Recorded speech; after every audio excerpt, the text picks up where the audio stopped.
that I'm on the correct channel at the very least. Please tell me that worked. Yep, there it is. Perfect. I'm on the correct channel at the very least. Excellent. Please tell me that worked. And that means that I should be seeing Yep, it there it pop is. up right here in front of me. I figured that I would have it in the on the side, so I could take a look at any potential comments. Oh, okay.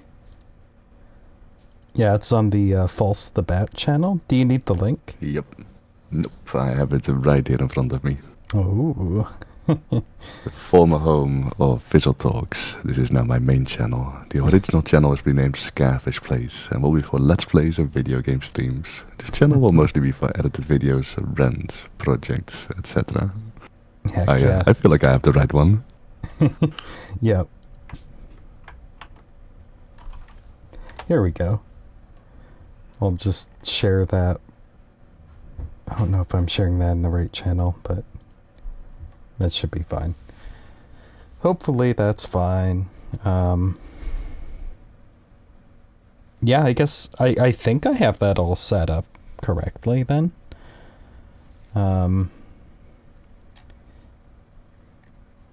Yeah, I think we're good to start.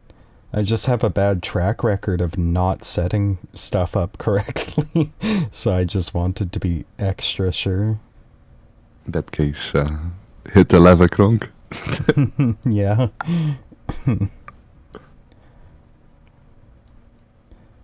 Pretty much. There we go. Okay.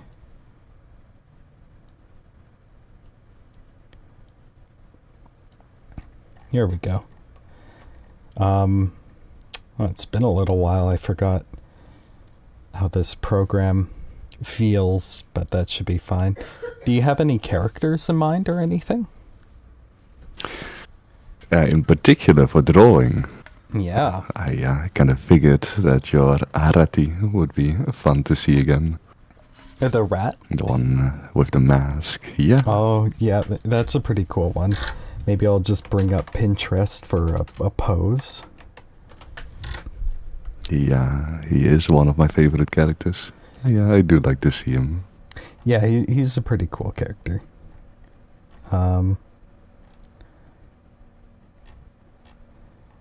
Do you still like generate stuff? Because like for a while I know that like you did like some generations. Generations? I feel like lately, yeah. What do you mean? Like art generations, like AI art generations. Oh, yeah, but I don't like. I usually use it for references, and then I draw my own stuff. I don't like. Yeah. I'm not like an AI artist. Yeah, no, obviously not. Like obviously not. But Yeah. I was curious. Like, has it improved? Like, because I know that for like a while it was like it was changing quite a lot. Mm-hmm. Like, I haven't really heard anything about it for like a full year, I think. Now I have to admit, like, I also haven't been on Twitter for a while. After like the whole takeover, like Yeah. everything that happened over there, like it kind of went to shit. So Yeah. I did get on Blue Sky for a while, but it feels different. Like, especially just having to like build everything up from the ground up again. And I was kind of curious, like, whether or not like that there's still like a lot of changes in there, or whether or not it's kind of like still the same as what it used to be. Yeah, it feels a little barren, to be honest. It feels a little empty. Yeah, I don't know. My Blue Sky's not really getting a lot of traction. To be fair, my X fell off too. My Twitter. But I don't know. Twitter sucks anyway these days. Yeah, it feels like a lot of people have left Twitter at this point in time. Like way back when, like almost everyone that I knew used to be on there, but right now, like it just. I mean, it always used to be a shit show. Like, Mm-hmm. it just never used to be as bad as it is right now. Yeah, it's gotten pretty bad. I would agree. Should I try to draw him with like a bow and arrow, maybe? Yeah, sounds fun. What are you thinking of? Little Cupid? Cupid ready? Oh no, I wasn't actually. I was thinking just hunter-gatherer type. Hunter gatherer. Yep. Let's see. Oh, I should bring up a rat reference too.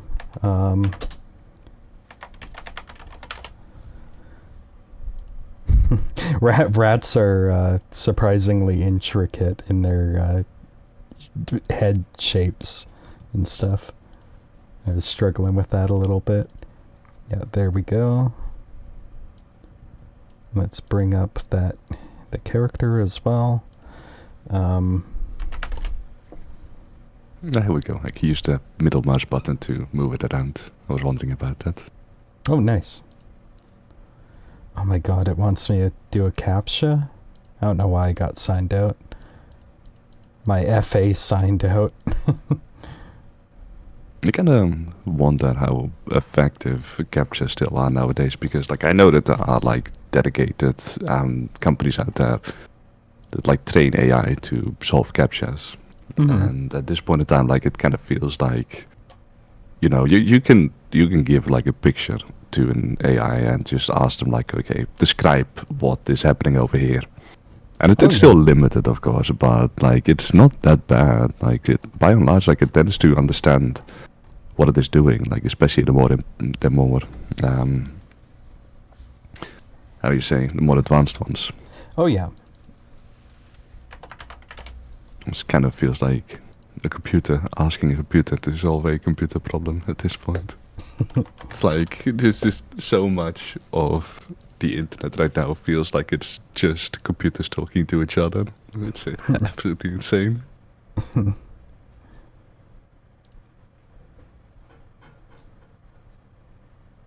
that note, by the way, did you already grab your drink?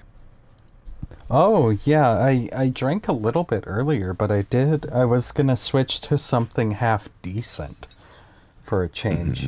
I was drinking Bacardi Black, which is just the worst. I was gonna drink Kraken instead. I don't think I've ever drank Bacardi Black. Oh, it's so nasty. I would not recommend it. Oh god, it's nasty. It's so bad. Here we go.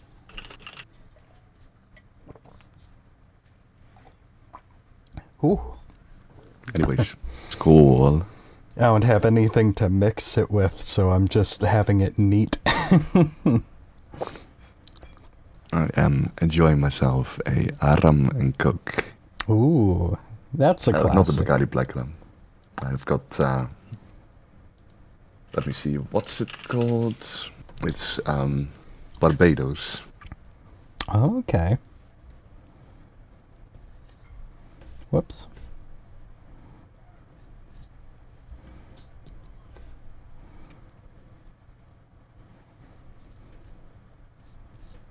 This one is quite nice. They're a little more. I can talk. They're a little bit more limited over here. Yeah. When it pertains to the alcohol that's available, because there's only the state-owned company over here where you can buy it. Oh. That's kind of unfortunate. I mean, there is like a good reason for why they did it, because there used to be like a pretty big issue with the homeless population and like drinking themselves into a gutter. Yeah. And right now they still have like like it's not like they don't have any choice at all. Like there is still like a decent choice, but I know that it's like objectively like smaller than it is in the Netherlands or than it would be in the USA or in Canada, because of the fact that, you know, it's just one single company.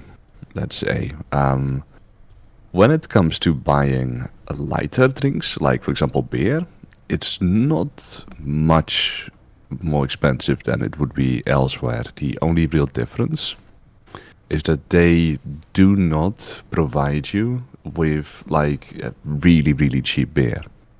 So when you think like the Netherlands, they will, for example, sell Schultebrouw at the Lidl.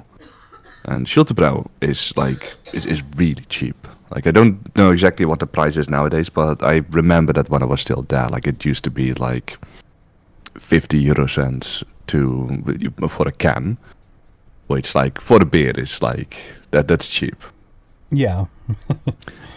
Now they don't offer like the super cheap beer, but like for the slightly less cheap beer, like they do have roughly the same prices. And it kind of gets more expensive the higher the alcohol percentage. So when you get to like 40% alcohol content, like it gets pretty expensive.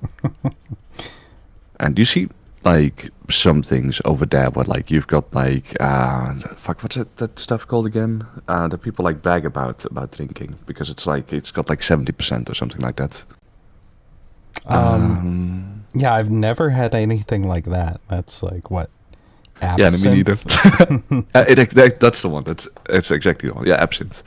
So they don't sell that over here. Mm-hmm. I think there might be like a way of getting it, but it's like not worth it because like you pay like more than double the price for that to get it. Oh, the moment you okay. go into like really strong percentages of alcohol, like it gets like stupid expensive. Mm-hmm. So by and large, it's like having a state-owned company doing the alcohol distribution kind of makes it more annoying. Yeah. But in like with a good intention. Because like they have more limited hours, but it's not that difficult to like find, to go over there if you have it planned. Ooh, ass. Sorry. Yeah, I can see that. I don't tend to like the government in general. I don't like them controlling things. Yeah, no, that is understandable. Not to get political in here, but we can get a bit political, right? We can get a bit political. We're drinking, so. Speaking of which, that's Skål. That's the go-to. You gotta get political when you drink. Mm-hmm. I also feel like different countries have like different governments have different ways of like dealing with things. Mm-hmm. Like for example, the best example that I can give you is like the American system, because that's like it's always in the news. So like it's I know about it just purely because it's kind of important. It's kind of impossible to not know about it, mm-hmm. Right? It gets pushed in your face. I hear them in the background shitting a little bit. Yeah, kids are still not going to bed yet, unfortunately. I'm surprised that they're still up at 2 a.m. That is late. Yeah, they're adamant when it's the weekend. They always say it's the weekend. It's the weekend. Yeah, it is what it is. Anyways, so I know that like in America there's like a third party, right? Mm-hmm. Like I believe fucking RFK Jr. was like the third party this time around. Oh man. And I believe, yeah, he's like he's a fucking nut job, just in general. But like, so the thing that always surprises me, like something that I think is like important to like mention when it comes to like just differences between countries, is that in America, effectively you've got two parties, because like if you vote third party, like they by and large say like, well, you might as well just throw away your vote, like it doesn't count. Right? Yeah. The Netherlands just had their government collapse with 4 parties in it, and if you like go and look on the Wikipedia page, yep, they've got like 40 political parties, 19 of which had like enough votes to be represented in the parliament. that means that there's just never one single party that gets enough votes to like be the de facto government. Mm-hmm. It means that they always have to create a coalition government. They always have to find other people that they need to govern together with. And that just innately means that they need to make concessions, right? Like they can't just do whatever the fuck they want. Like they need to talk with others and they need to actually come to agreements. Yeah. And the thing that like weirds me out is the fact that it feels impossible to have a population that is that large and to then have them be represented by only two parties. Like there's just no fucking way. No, it's kind of dumb. Like the Netherlands, like as opposed to the USA, which has like over 300 million. Like the Netherlands only has like 18 point something million, like at less than 10%, and they've got like 40 more parties than the USA does. Yeah. And the point that I'm trying to make when it comes to like the politics is that the politics that I grew up with, Dutch politics, just feel very different from American politics. And I sometimes feel like when I'm talking with, for example, Americans, that they don't seem to be able to internalize that things might be different elsewhere, that things might not be the exact same as they have it over on their side, right? Mm-hmm. Yeah, I would agree. I think a lot of people are that way, to be honest, in general, with like a lot of things. Like, I would say Christians can't understand what it's like being an atheist, or, you know? Yeah, there's one thing where it's like, there's a lot of tribalism, I feel like, where it's like football teams. Yeah, I've always like if you're not part of my like team, sports teams, yeah. Yeah, exactly. Like if you're not part of my team, then you are the enemy. You are on the opposite side, and I should dislike you. And it's like, for the most part, like people have more in common than they have differences. I would like to think so, but people sure seem radical these days, though. Yeah, but it's especially. I agree with you. Like these days, it feels more difficult, and I don't really know what's causing it. I don't really understand where it is coming from. Well, I feel like it's the internet and its algorithms and just sort of knock-on effects of corporations and how they're trying to monetize people, and it just creates these bubbles online, these like counterculture groups that are just Nazis. No. That's just my conjecture. No.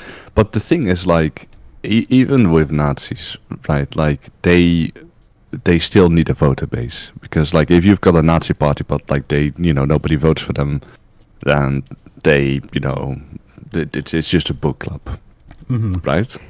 Yeah. And there are apparently just a very large contingent of people that that really believe that if you just get rid of the foreigners, then that all problems will be magically resolved. Mm-hmm. And it kind of scares me, just like the vitriol that you sometimes see from these kinds of groups. And like I try to be like very, very mild about it, because like I don't know people. I don't know what spirit of their lives they're in. Like I don't really am the kind of person to like quickly judge. But I do know what a fascist regime looks like, and it's not very fun. No. That's sort of the thing too. It's like, it's been a pretty moderate burn all throughout, where like during the first Trump presidency, I could see both sides, where it's like, fine, yeah, it's an exaggeration to say he's Hitler, but at this point it isn't anymore. And it very clearly isn't anymore. It's gotten too far. Yeah. So in the Netherlands, where I originally came from, Hmm. apologies. I grew up quite close to Rotterdam, and I've been in Rotterdam a few times. Like as part of like high school, I had to do like some cultural stuff over there, so you have to like visit like landmarks and such. Hmm. And this, give me a second. Actually, I want to show this, but I will put this like in your DMs because I don't know if I'm going to be able to send this to you elsewhere. Oh, okay. One Let's moment, see. one moment. It's not what you think. It's like it's a statue that you can find in Rotterdam. Okay. Just need to find a. This is a good photo, I think. Bum bum bum bum bum bum. Here you go. Okay. Let's duplicate this. Clothing. So, a little bit of a story behind that statue. The Netherlands was attempted to be neutral during the Second World War, which Oh, big God. mistake. Yeah. Yeah. And what happened is that they had a contingency plan for if the Germans were to invade, and the idea was to basically just poke holes in all the dikes, because you probably noticed, but like a lot of the Netherlands is like below sea level. Oh. And okay. it's very difficult for tanks to go through like swampland. So they basically planned on like turning like a very large portion of the Netherlands into swampland to Mhm. basically just completely stall the tanks, make them get stuck, and then like blow them up or whatever. Yeah. And now, when you go to the center of Rotterdam, to like one of the train stations over there, it is gorgeous. It is absolutely one of the most beautiful things you will ever see when it comes to architecture. Hmm. And the same for the inner city of Rotterdam. Like, it is so beautiful everywhere. It looks like these buildings are brand new, and the reason why it looks like these buildings are brand new is because they are. Oh. The Germans, they didn't try to roll their tanks into the Netherlands. They didn't try to bomb, military targets. Yeah. What they did is that they started bombing the inner center, the civilian inner center. Yeah. And they basically said, like, either you capitulate or you're not going to have anything left that can capitulate. Like, they did not care about civilian casualties. They did not care about the loss of human life. They did not care about the fact that, like, they were hurting civilians. No, they just indiscriminately bombed, because, like, the only thing that mattered to them was winning, right? Like, Yeah. at any cost. Hmm. Because and one tenet about fascism is that just an innate disregard for human life is like the best way to say it. Yeah. Yeah. Now, this statue that I showed you is called the Verwoeste Stad.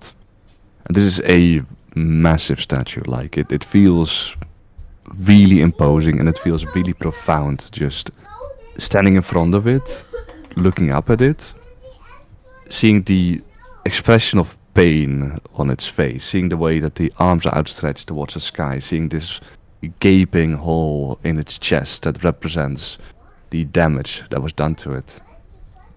And it's something that like really grasped me. Like, I remember I was fairly young back then, and I don't know about you, but like when I was younger, I could never like really appreciate cultural stuff quite as much as I do right now. No. I was a little shit, Hmm. but this was different. Like, I remember standing in front of this, and just it felt like it just could just feel the ghosts of the past, just like in that statue, just like living in there. Yeah. Yeah, for sure. I mean, yeah, a lot of the most important art we've had kind of revolves around World War II and the sort of the people who survived, right? Well, there's more important after that, but like it's like the most it's the most recent thing, I suppose, where like something really like objectively bad happened. Oh yeah. Something that we are hopefully not going to be repeating. Yeah. Yeah, And it's that's looking kind of grim lately. yeah, it is kind of grim, and that's like the thing that I like that I don't like and that I'm like worried about, and that's that like fascism itself is like innately a hateful ideology. Hmm. For sure. And I understand people being scared. I understand people being like, well, you know, my groceries are so expensive, and you know, like I'm just, you know, because life can be pretty scary. Life can be pretty how do you put it? Like there are a lot of things happening in the world, and it can sometimes feel like you're just not in control of your own destiny, and in a lot of cases you're not, and it sucks. Yeah. But this ideology brands itself as a solution when it's not. No. It's something that just makes everyone's lives objectively worse. Yeah. And it appeals to like certain people, like disgruntled teenage boys, right? Are a big target for it, with the like the Andrew Tates and stuff like that are particularly going for that group. Goodness, I can't even hear myself think. Those girls need to Too get much, to bed. Yeah. You need Just- to know. They're sounds like they're arguing. It's like 2:40. They need to just listen. Goodness.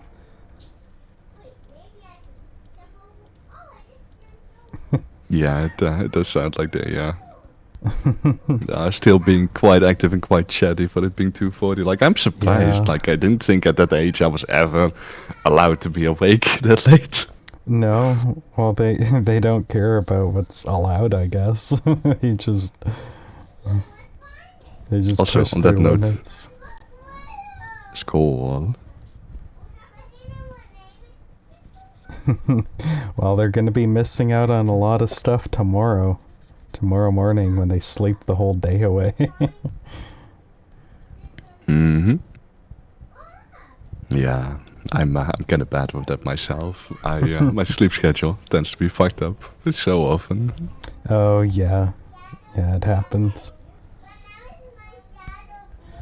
I talked to like a decent amount of like American friends, and I can't. My sleep schedule get fucked up like too badly because of the well, I got a job. I work full time, Hmm. and my boss is not going to be very happy when I don't show up. As you No. can undoubtedly imagine. Yeah. Yeah. And but still like it's just everyone it feels like everyone, all my friends list, like becomes active like after 1 a.m. and it can be just really really difficult to disconnect from it. Like, yeah, no guys, sorry, I have to sleep. Yeah. Yeah, especially if a lot of them are like American. Like I've got a few friends from like the UK. Really only a couple of friends from the UK, but it's like I barely get to chat with them at all just cuz like the time zones are so different. Yep. What we need to do is just attach a giant anchor cable to the entire American continent. Yeah. Pull you guys a little closer. Mhm.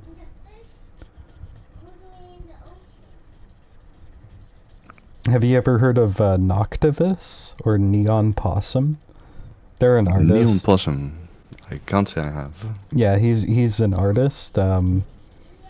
He does pretty cool stuff. Yeah, he's one of the few trans artists I know, actually. Let's see. They do cartoony like wolves and stuff like that mostly. Let's see. Noctivus.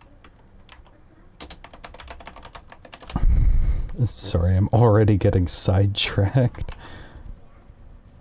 You're entirely alright. Dude, That's part of what we're here for. This is like the latest the kids have been up since I moved in. Goodness. In that case, you'll They're just simply really- have to focus on my voice instead of theirs. Yeah. Yeah, maybe they're arguing because they're tired and they need to go to bed and they're cranky. Maybe that's what's going on. I mean, by definition, like, people get more cranky as they get tired, so... Mm-hmm. That sounds like their parents do not have a lot of control over their spawn. I would probably agree. Yeah. This guy is absolutely... That looks so good. Aw, the little grey wolf plush is really cute. Yeah, I like his art. He's pretty cool. Pretty chill. But yeah, I don't know. He's like kind of seems to be a bit self-conscious, and I don't know. We have good talks over Telegram or chats, I should say. But yeah, his art's pretty cool. I've been a fan for quite a while. What a decent wow. Yeah, no, I can tell. Yeah. Oh man.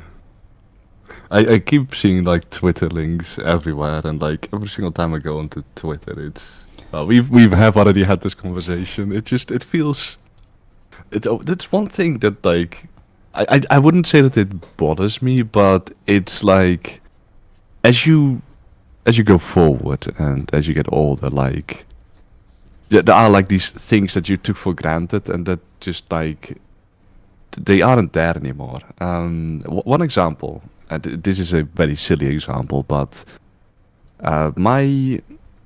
the place where I grew up is a really little hamlet called New Lekkerland. Mm-hmm. And they had like this forest. Well, it wasn't really a forest. It was like a patch of land which was like the size of like 1.5 football fields, I think. So like not super large, but also not like super tiny. Yeah. And it was just all greens. Like there was like a little gravel path, but like for the rest of it was like all just like forest, and there was like a little pond. So like a lot of nature. Mm-hmm. Yeah. And they bulldozed like one side of it to create like a play park for kids. Yeah. With like the rubber mats, so that like if they fall, like they don't hurt themselves. Well, don't hurt themselves much, anyways. And it just, I understand why they would do it, but it just felt so weird because like I had so many memories to like that place, and then from one day to the other day, like I come back to it and I realized like that place just it doesn't exist anymore. It's changed now. Like it's different now. I, you know, Yeah. I would, and then these kids are gonna be growing up over there, and they're gonna have the exact same feeling. Where like now they're playing on like this playground, and that might change like later on, and they are gonna go and look back at it like, oh, you know, it's different now. But they're never gonna know what it used to be like. No. Because no. it just isn't there anymore. And that's kind of how I feel towards Twitter as well, where like I did legitimately have some good time on that, like following artists and such, and just, you know, by and large it was not like as bad as it is right now. And whenever I go onto Twitter, I think like the thing that I feel most is just kind of like a profound sadness. Like, does it have to be like this? Yeah. I mean, I remember complaining about it being kind of bad, and then Elon Musk got it, and then now it's Yeah. just like crazy. Now it's like AI generated rage bait. It's just bots rage bait farming on Twitter. Yeah, that's kind of what I said before. Like, it seems to be a lot of the internet nowadays seems to be just bots creating posts where bots respond to bots. It's just Yeah. like all of it bots. Everything is bots. Yeah. Yeah, any platform that's like, oh, we're free speech, it just ends up being bots posting, like, racist stuff all the time. Hello, Teddy. Is that a creepy Crash Bandicoot avatar I'm looking at? That looks... That kind of looks like it.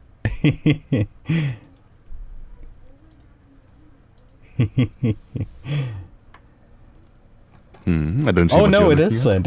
It's the cat meme. It's a black cat. I thought it was like a creepy Crash Bandicoot. Wow, I'm Oh, blind as a bat. Can you draw a teddy bear, please? Oh, you mean like Tibbers from League of Legends?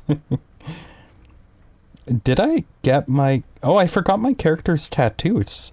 He's missing, the splotchy tattoos for one on his left leg.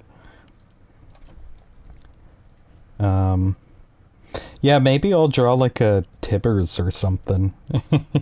Maybe I'll do that if that would satisfy you. Let's see.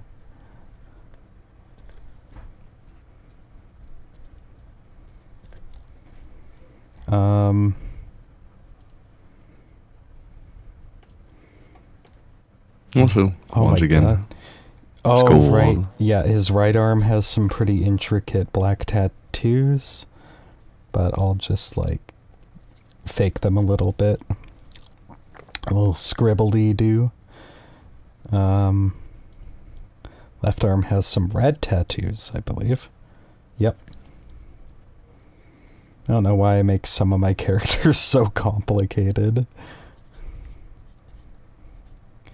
Oh, it's kind of like a sun tattoo, a little bit. Okay. Think that's How- it? Do you come up with like new character designs? Like how exactly is your thought process? The base for this one was from an AI generation. And then I remember. drew him for real. Yep. Yeah, that was one of the few uses where like AI created something that at least looked cool. That a real artist could then come in and design around. I work at a company where like they want to try and start using AI more and more, and like I'm a little bit worried about it. And the reason why I'm worried about it is not even necessarily for like the merit of what could possibly be. Like, and I also don't want to come across as one of those whatchamacallit, like old men yelling at cloud kind of types. Yeah. It's like, so I work at like a software company. I do like well, I used to do programming. Right now I don't do programming anymore. Not a lot of it, anyways. Okay. But the thing with AI is that when you use it for generating small scripts, it tends to do like pretty alright. Like it tends to do like pretty good. Mm-hmm. But when you look at like real applications, like actual applications, like fully fledged APIs, for example, like they do not tend to be just like a few files, like a couple of small scripts. Like they tend to be massive. Mm-hmm. And there's like this insistent push that I'm seeing in the entire ecosystem where you've got people going like, well, you know, in a very short time, a fluffy kitty. I like that actually. You could Yeah. you could draw a fluffy kitty. Rose is kind of a fluffy kitty. Sorry. So yeah, no, you've got like these people saying that very soon we won't need programmers anymore. Like very soon everything can be done with AI, and like AI can be a very powerful tool for like helping you get to a point, but I feel like the merit of what it can do by itself is significantly more limited. And kind of like the same way that you use it, but like, you know, you use it as like an aid to get like an idea to, you know, to spitball something. But it's what it creates is not artistry. No. No, it's like the loosest, like, semblance of it. It's like a bastardized amalgamation of just random things.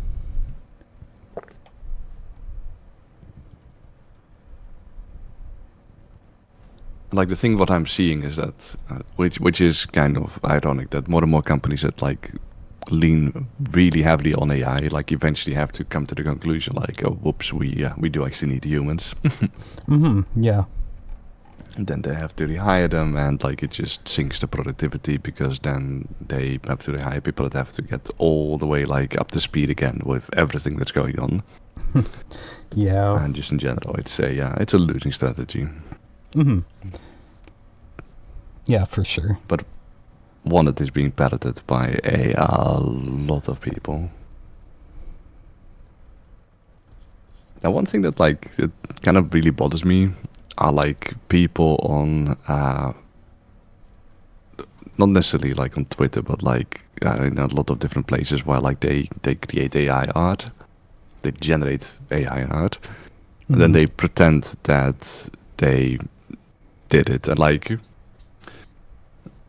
I kind of understand why you would do it for a scam or something like that. I'm not saying that that's like a good way of doing it, because you know scams are awful, but like you're still trying to do something. But like someone like tries to play it off as if like them typing in a prompt is like actual artistry. I think it's just dumb. I just, it feels like a really dumb thing to me. Yeah, Which one is this, by the way? I'm inclined to agree. Is this the kitty? Is this the teddy? Oh, I was trying to draw Tibbers, which is a teddy from League of Legends. He's like a giant monster version of a teddy bear. I'm just gonna draw my own version of him. I'm just gonna give him a man body. This is not gonna look very much like Tibbers.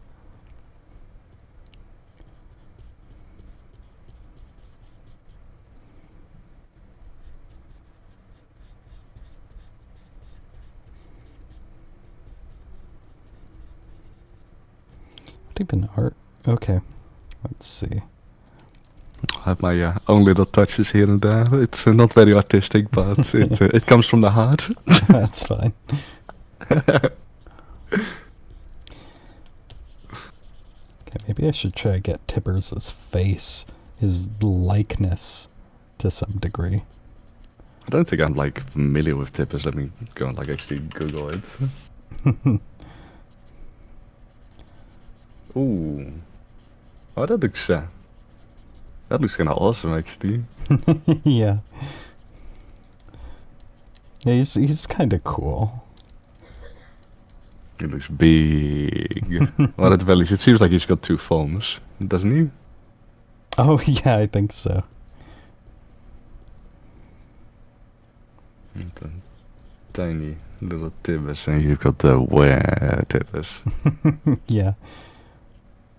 Well, the character, the champion in the game is Annie. She's like this pyromancer mage little girl. And her ultimate, I guess she turns her teddy bear into this giant hulking monster.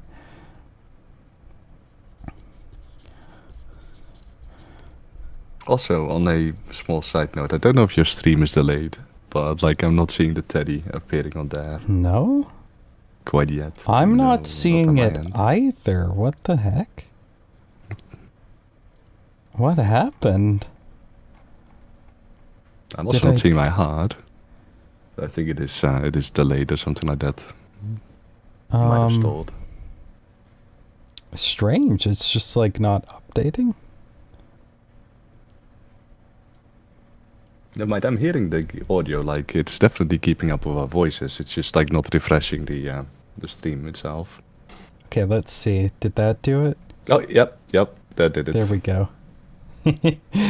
I had to maybe after some time, it just, like, I have to open the main window again, because it stops, like, updating it. Okay, my bad. Could be. Well, at the very least now it functions again. Yeah. This guy asked for a teddy bear, and I was just, like, wasn't even really drawing it for a while. Well, these proportions are kind of way off. In all fairness, like what I saw from Tibbers, like there were some wacky proportions. Yeah. Teensy tiny legs, big, Oh, big true. torso. Yeah. Yeah, he has, like, a long torso. Very long torso, very long arms, and then it's got like the cute little, cute little legs. Yep.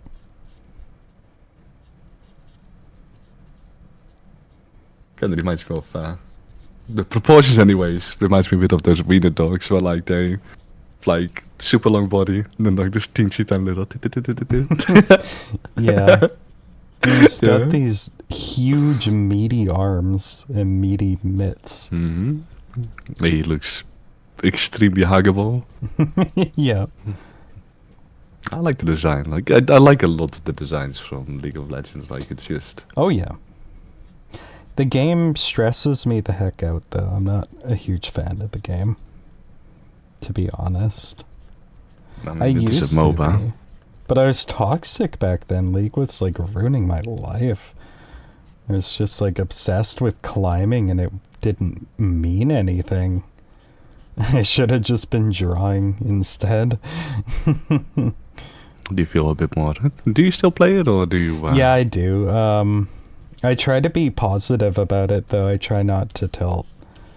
I gotta have control. I feel like the Incredible Hulk. I'm just like, want to know my secret? I'm always angry. That's me being chill in solo queue.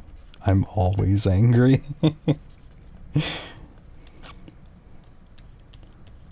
Yeah, it's like it feels a bit different, I think, when like you're playing ranked as opposed to like just playing like unranked, because like I don't play League, but I do play Heroes of the Storm, also a MOBA. Yeah. Like I've just like straight up stopped playing competitive because like I was just not really having a good time, and I feel like quick play is just way more chill than that. Mm-hmm. I have another story about I believe it's Dota, not League of Legends, but Dota. So this was from like a bit of a bad time in my life, but I'm a migrant. I don't know if you know that, but like I used to live in the Netherlands natively, and right now I live in Sweden. Okay. And when I first moved to Sweden, I moved in with a friend who was living in Göteborg. Yeah. Now, the he was not very good at Dota, and this was like in 2020. Like this was like July 2020. This was like at the height of the Corona pandemic, and I got over there in Sweden. And I was trying to find a job, and just nobody was hiring at all, which really stressful, as you can imagine, right? Oh, yeah. Now, after 4 months, I finally found work. It was someone that like I had applied to like during the second month. Then I didn't hear from them for like more than a full month, and then they suddenly out of the blue messaged me back like, "Oh, by the way, you know, we can sign a contract." I was like, "Oh yeah, yes, please." And I'm still working with them right now. Yeah. Anyways, so this was for a position that was like all the way across the country. Oh no, it's not updating again. I have to just keep it like open, and I have to shrink the chat so it's not completely covering it. But at the same time, it feels awkward to just have butts readily present if anyone just walks in. Oh well, we'll figure it out. Sorry for interrupting you. No, you're completely fine. So so I had to work remote, like, and we would do this a daily stand up for like every single day. It's still not. Never mind, it is updating. I can see it now. It is. I'm being stressed here for nothing. So this one morning, and this is like I think the second day that I'm working there. He's like in his own room, and just like you, right now ish. Like we didn't really like the only cover that we had between the two of us was just a curtain, nothing else. So that meant that like if he was really loud, there was no way for me to block that out. Mm-hmm. And his team was, from the sounds of it, not doing very good. And he was cursing and using like the N-word and like oh no, just really, really fucking loud. And I'm still on that call. I'm still on the daily. And I'm like I have to apologize myself. I muted myself and I had to like just peek through the windows and like I don't usually raise my voice, but I had to go like, dude, are you fucking insane? I just got this job. Are you trying to get me fucking fired? Yeah, goodness. That's so dumb. Yeah, that is dumb. That is that's my Dota story. After that happened, there was like something else that happened as well, and I kind of realized like, oh yeah, I need to move out onto my own place, which is difficult because housing and such, like it's really difficult to find a place to live. It is, yeah. Well, I made Jeremy feel really bad the other day. It was Saturday, and I was like, I got like a few hours of sleep, and he was playing League of Legends, and he's just like, fuck! I just woke up. I was like, I was gonna storm out of the room. He's like, oh, sorry, my bad. I thought I was being quiet. I was just like, you're so fucking loud. And I laughed. I got like so mad. Oh my god. Did he ask you, how did you learn to draw? I've just been doing it since grade 8. I took a couple of drawing classes. That's where I started to learn actual like fundamentals. And then I just started watching YouTube videos and then just, I don't know, using references to draw muscly anatomy. And honestly, that's mostly what I draw. My god. Tibbers is, I struggled drawing any character the first time, I think, though. I'm not used to drawing bears, but they're really cool. Also, this is not a normal bear. Honestly, it looks more like I'm drawing Volley Bear from the same game. Like the actual looks bear. Like you're trying to draw a Wolverine. Honestly, Draw with Jazza was pretty good. Sam Does Arts is pretty good. I'm not picky or choosy, really. If I feel like I suck at shading, I'll look up how to shade digital art. And I'll just click on a video that looks good. And I'll just watch it. I'll try to apply the techniques. Yeah, I don't know. People say just draw. There's a bit more to it than that, if you ask me, though. You have to actually, like, apply yourself a bit, too. Like, depending on how you do it, like, it'll take forever to get better, or it might take, like, a few hours to see your first huge breakthrough, you know? Another thing that I think is like important to like bring up, which like you have in spades, is perseverance. Because like I know that you've been doing this for like a very, very long time, Mm-hmm. and like you have always like stuck with it. You've always persevered. You have kept doing it because you enjoy doing it, and that's why you got where you are at. Yeah. Yeah, a lot of it's like familiarity and comfort and just general knowledge, because you see here, this one's not, this isn't as good as the rat I just drew, and that's because I drew that rat character a few times already. You know, I had to study rats to get that knowledge in there, and here I'm just I'm trying to copy a cartoon representation of a bear, and it's getting a little mangled. Looks just fine. Yeah, it's fine enough. It's just a sketch. It doesn't have to be crazy, hey? Also, school. I'm still at my first drink. I'm not drinking very fast right now. Oh my but god. I poured usually when I'm a myself bit in- like 5 shots and I drank like 4 of them. I have to start catching up. You Oh, are God. outpacing me. Ugh.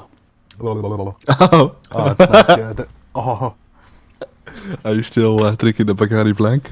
no. I hate that. I'm on Kraken, but it's just like,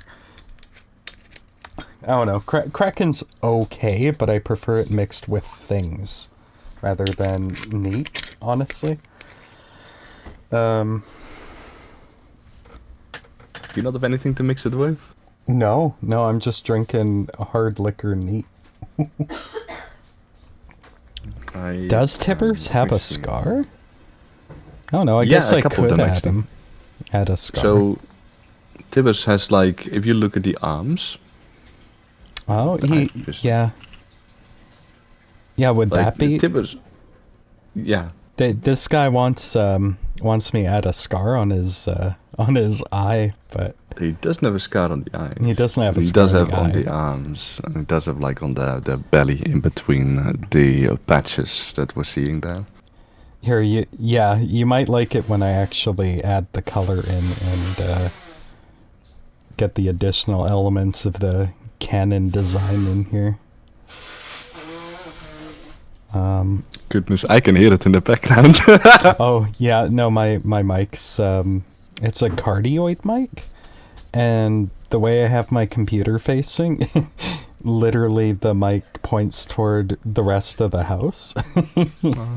Sorry, Teddy. Yeah. Yeah, so if there's anything going on directly behind me, it's really good at picking that up. Which is fine, for the most part. It does sound like that right now, preparing to go to sleep, so things should hopefully be a little bit more quiet soon. Mm-hmm. That's kind of what I was saying. Saturdays are kind of hectic with the kids, because they're completely unpredictable. You know? Yeah, I didn't, well, I wouldn't say that I didn't believe you, but like I didn't understand the extent to which you, that was true, I suppose. Yeah. Yeah, it's kind of random. Sometimes they all go to sleep on time, but that's like all the stars aligning. Yeah. Mm-hmm. Do you know any characters that like have a scar over the eye, but like it looks kind of good? Like, Scar? yeah, I think Reinhardt. I think Scar. I would say Scar Is it also from League of Lion King. Legends? No, from Lion King. Right. Yeah. From League of Legends, do any of the characters have like a facial scar? I was looking at, like Volibear, what it looks a bit like Oh, he does, but it like he looks doesn't. like a- Like he's got like a tattoo. I think it's like a weird magical arcane rune or something.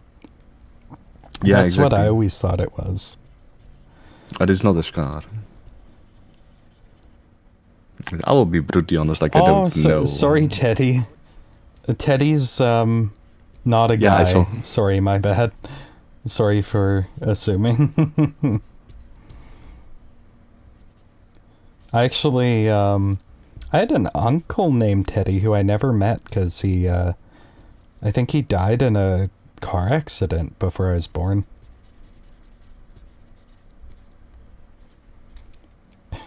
Not a very cheery note. Not a cheery little anecdote. I mean, I can't imagine that you feel very sad about it, given the fact that, like, you didn't know them. No, just heard stories. Exactly. It's kind of difficult to, like, miss someone if you've, like, never met them. Mm-hmm.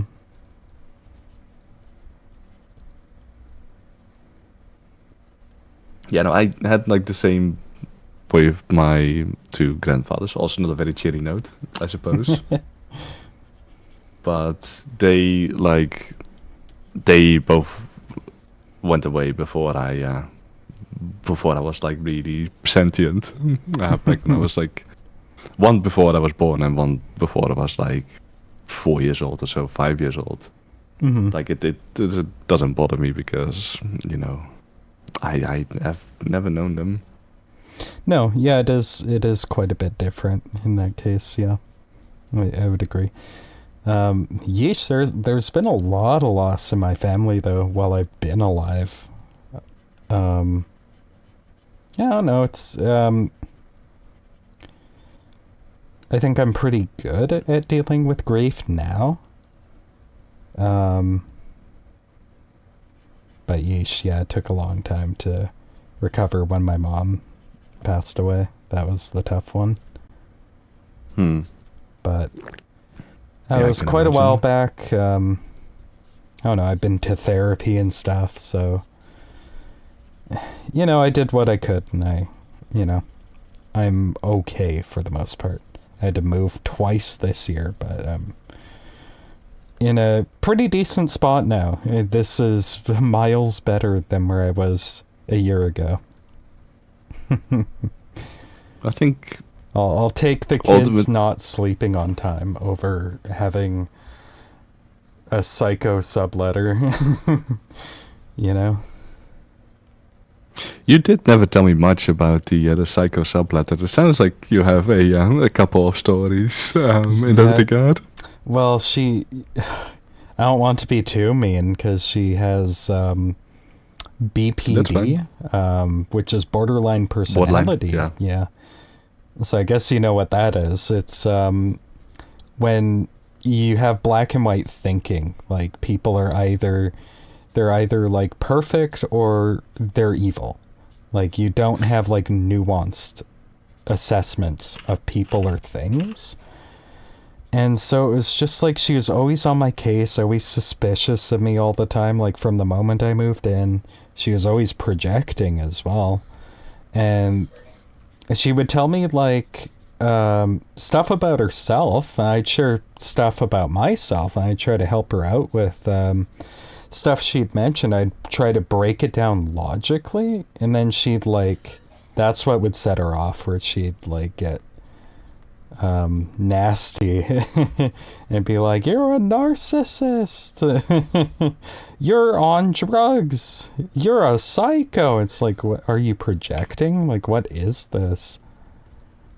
You're so selfish. Yeah, okay. That sucks. What I've like read is and I'm like quoting right now from Cleveland Clinic, but borderline personality disorder is a mental health condition marked by extreme mood fluctuations, instability in interpersonal relationships, and impulsivity. People with BPD have an intense fear of abandonment and have trouble regulating their emotions, especially anger. They also tend to show impulsive and dangerous behaviors such as reckless driving and threatening self-harm. Mm-hmm. All these behaviors make it difficult for them to maintain relationships. Oh yeah. Like, agreed. What if seen is that like they tend to have like a pretty strong fear of abandonment, and that like they don't necessarily mean bad, but they can't help themselves. Yeah, I was just like, buddy, you don't get to Like, I honestly didn't understand what BPD was at the time. I was like, you can't just hog all the sorrow, You can't just say, oh, I have BPD, therefore you're not allowed to be depressed ever. That's not fair for me. My mother killed herself. Like, don't I get to, like, have my own space and not have to, be harassed and called a psycho all the time? Like, goodness. I mean, just in general, like, I feel, and this is, like, I think more of, like, a societal thing where, like, we have been taught to, like, to keep our emotions to ourselves and to, like, not talk openly about the stuff. And I don't think that's, like, the right way to go about it. Like, emotions are very human, and, like, especially strong emotions. Like, if you just bottle that shit up, like, you become like a pressure cooker. And it's, a pressure cooker, you can only, increase the pressure so much before you fucking explode. Yeah. And it's important that you find, like, a healthy way of just letting off steam and of, decreasing the pressure and of, like, just dealing with shit, because life is fucking difficult, man. Yeah, I don't know. It's just like, we're in a house, like, full of people. And just, like, one Monday night, I think it was, at, like, 2 a.m, she just was screaming at the top of her lungs for, like, half an hour that she's gonna kill herself.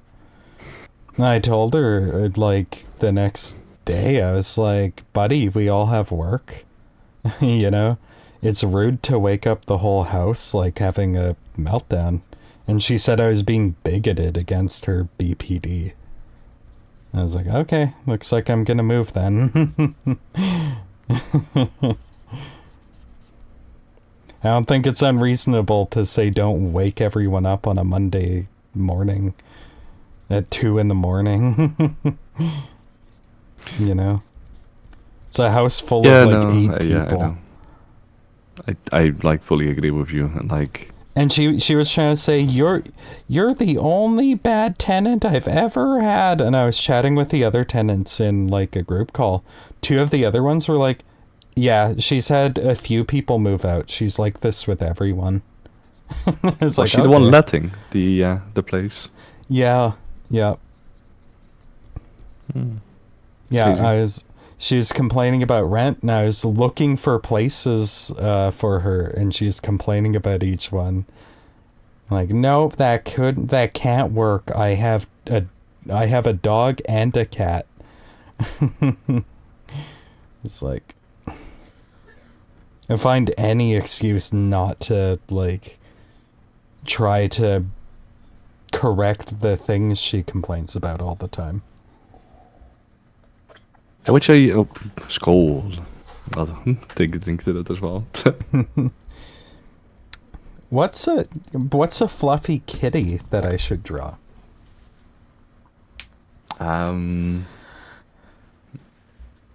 Scar is a fluffy kitty. A big fluffy kitty. Yeah, so we were talking about him anyways. Scar, Lion King. Oh my god. YMS Adams' favorite character of all time, Scar from The Lion King. I mean, Scar's cool. I get it. Cool. I do like the role that he played. Yeah, he's a cool villain for sure. God, can I get a bigger reference, please? Let's see. Oh, yeah, here's a bigger reference. Ask and you shall receive. Same image, but bigger. Let's see. Double checking. Stream updated. Good. Okay, it's not doing that thing anymore. That's good. I'm keeping an eye on it as well. Yep. Okay. What kind of pose should Scar be doing, do you think? Do the smug one. Smug? Do I just type smug into Pinterest and see what pops Yeah. up? My god. Oh my. Yeah. What about this popped up when I put in smug? Well, goodness. That is very caked up smug. Yeah. Extremely caked up smug. Okay, let's see. That I could work with that.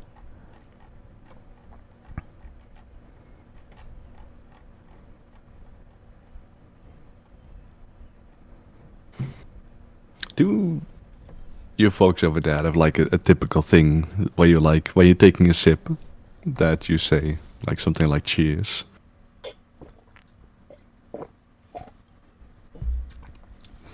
Usually we say something like, here's to another year of celibacy and following our Lord and Savior, Jesus Christ. Amen. Here's to another year of celibacy Dong. and following our Lord and Yeah. Savior, Jesus Christ. Amen. Here's to partying with the boys. Cheers. Psh. That's a thing, yeah. That's a thing I people think- do.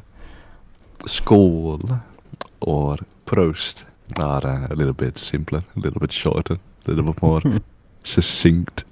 Yeah.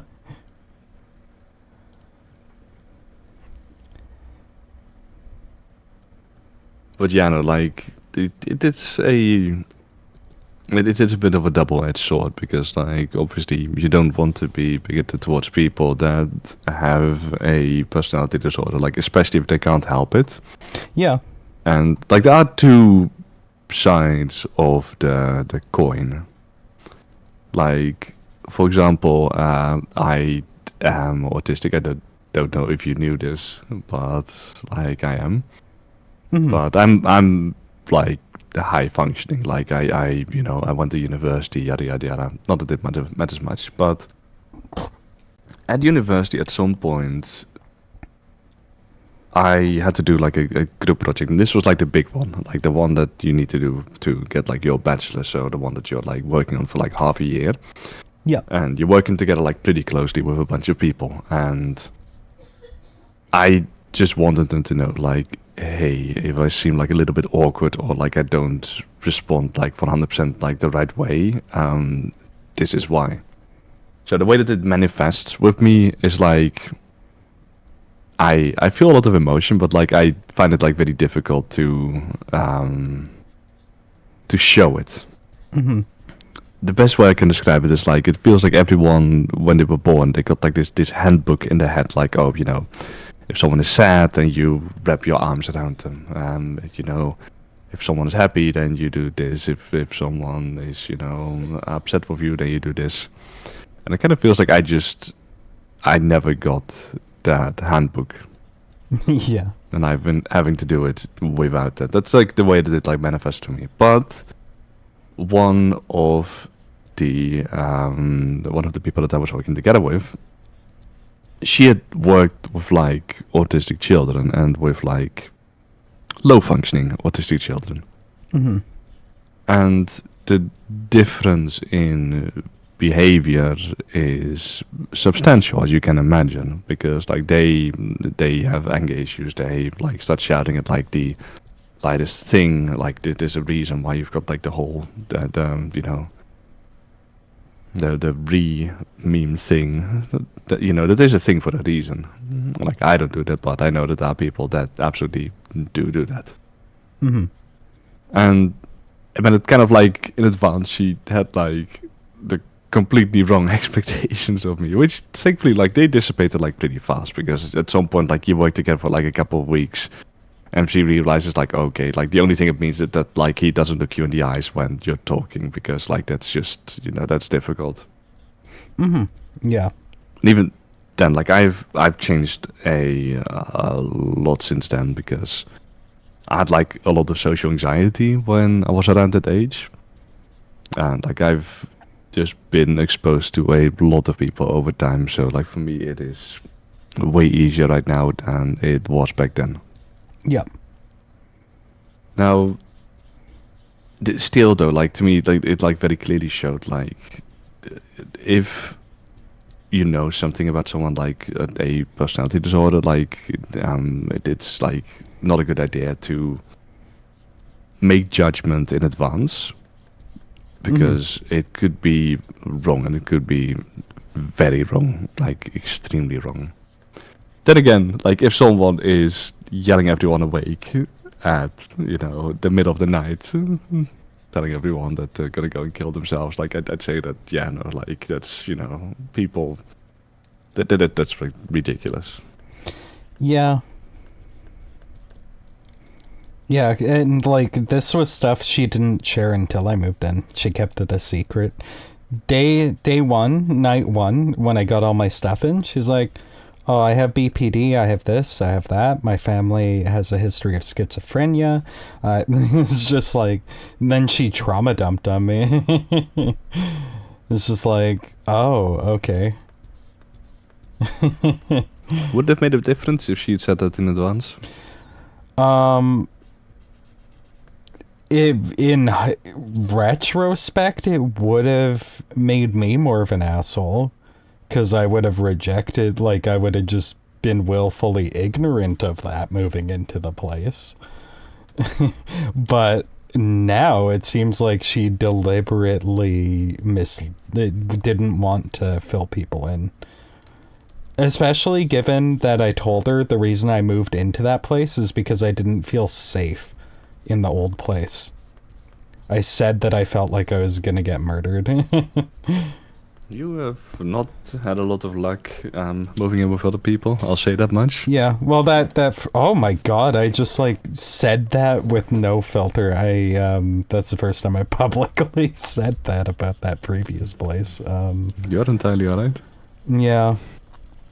But like everyone's telling me, no, it's a you problem. You're just like, you're just sensitive to aggressive people. That doesn't mean this person's gonna be the next mass murderer in Canada.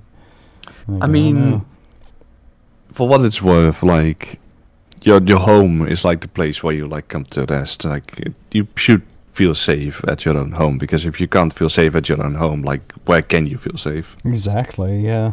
Like it's supposed to be like your own little place, like especially if you've got your own room, like it, you should be able to just like lock yourself up for a bit and just be by yourself. Oh yeah. Yeah, I agree. Also, yeah, definitely sounds like you can erase that heart. No, that's fine. Like, I didn't realize it was going to go and interfere with your work. No, that's fine. Whoops. I was trying to incorporate it a little bit. I did I did put the whiskers in a weird spot though. My god, let's see. Can I get Scar looking somewhat right?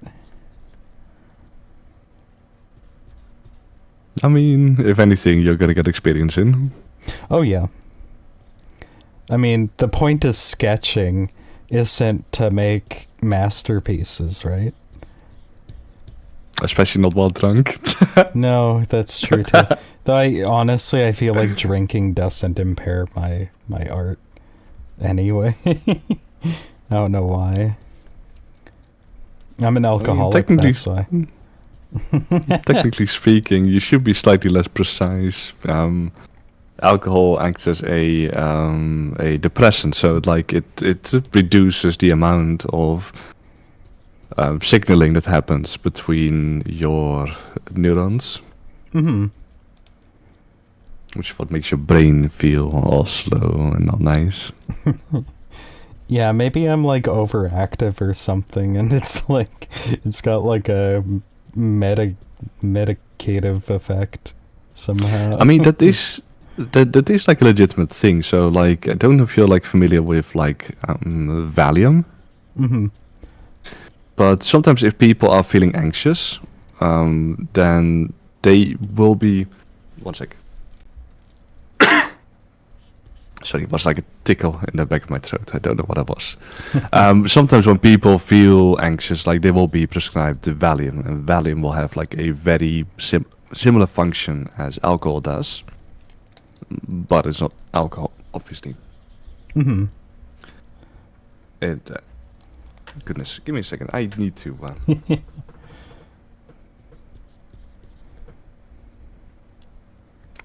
There we go. I don't know what it is. It's like it's like a dryness in the back of your throat.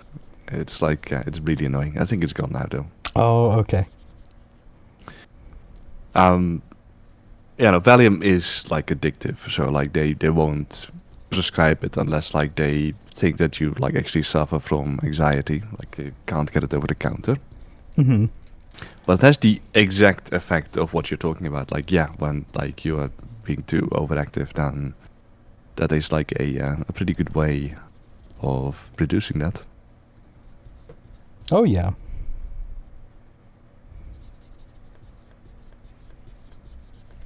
So angry. I'm having trouble staying on model. Maybe he'll look less angry now. Maybe I can give him like a coy smirk or something. Mm-hmm.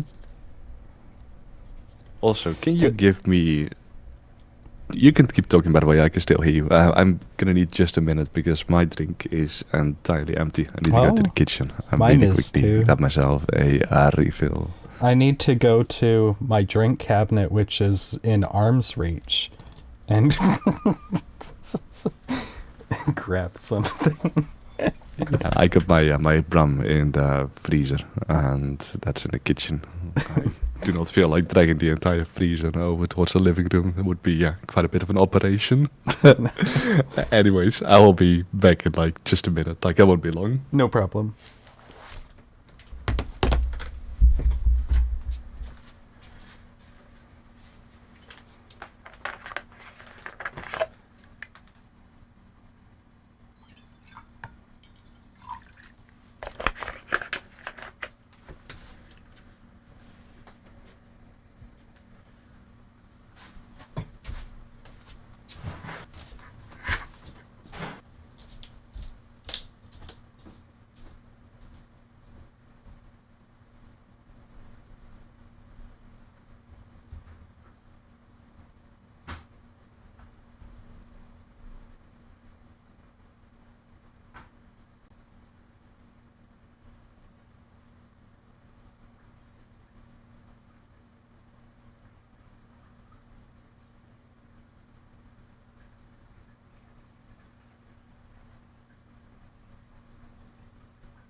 Whoops.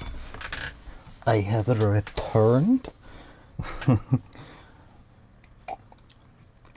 I hope I didn't scare Teddy off.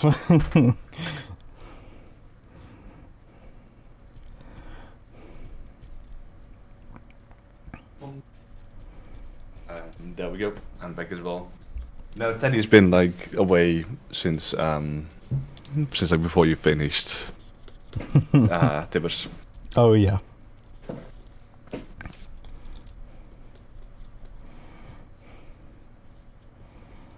I gotta say, I'm not drinking very fast right now. One single drink in 1.5 hours is slower than my usual pace. Oh my god. I don't know how much I've had tonight. We were playing Phasmophobia. I had... I think I had 5 or 6 shots during Phasmophobia, but that was starting at midnight? I really need to catch up. You probably shouldn't catch up because I have hangover resistance. I have like a genetic like I have Norwegian blood in me. Mm-hmm. I'm the only Aboriginal, the only Indigenous Canadian with hangover resistance. Interesting. Mm-hmm. That looks a bit more like Scar, though. The snout's too long. He's got a bit of a Chester Cheetah going on with his face. Yeah, he does. Yeah, let's lasso that and fix it a little bit.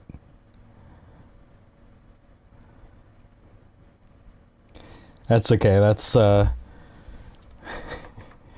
we don't always get to see this part of the process in my usual art videos where it's just like I fuck up all the proportions and have to lasso things and fix them. It's interesting to watch, though. Interesting to see how the what was it called again? How the is made? How the pie is made? It's just a different thing. I forgot. English sayings are not my forte. I am happy that my grasp of the English knowledge is as good as it is because, like, I know that I am very heavily accented. I don't give myself like I do understand that, like, for some people it can be more difficult to listen to what I'm saying. Mm-hmm. But by and large, like, I don't feel like there are a lot of people that really have difficulty to communicate with me or to, like, understand what I'm saying. No, it's not too by bad. and large, people don't seem to complain about it. No, it's not even like that thick of an accent. It's like, I don't know, it's harder to understand people at like certain ethnic restaurants in the area than it is to understand you. By like I'm a happy large about margin. It makes it easier for me to communicate. Mm-hmm. Also, it's cool. Should he be wearing something? Why should he be? He wasn't wearing anything in the movies. Should he be serving more than just cake here? Given that it's a YouTube stream, probably best to just keep it at the cake. I've drawn more than cake in YouTube streams. Have you seen the other ones? I've seen a couple of them. I've drawn wieners multiple times. Mm-hmm. I do like the smug pose. I'm getting Not the a bad impression you're more into butts. Tasteful butts. For me in particular, do you know what like I like the most? What like draws me in the most? Yeah. It's like it's the facial expression, and like this may sound like really gay, and like that can't possibly be it, but like if it comes to like fantasizing about things, right? Which, you know, from time to time you're going to be fantasizing about things. One of the things that I find just really important and that I find just really cool is what is the other person feeling? What's the other person like? You know, what emotions are going through them right now? Am I making them happy? Mm-hmm. And I am unironically saying that sometimes when things happen, I tend to crop in on the face and the facial expression, and that's that probably sounds really weird. I am a weird. I'm sure weird kitty. that's fairly common. Like a hagao is like a very common art form. Yeah, that's a good point. A hagao like is not my like I don't. It's not my cup of tea. Mm-hmm. It's also like mostly like I don't know, like I don't dislike anime at all. Like I watch it plenty. It's just like the hentai stuff is just like it just doesn't tickle me. Mm-hmm. I'm too much of a degenerate.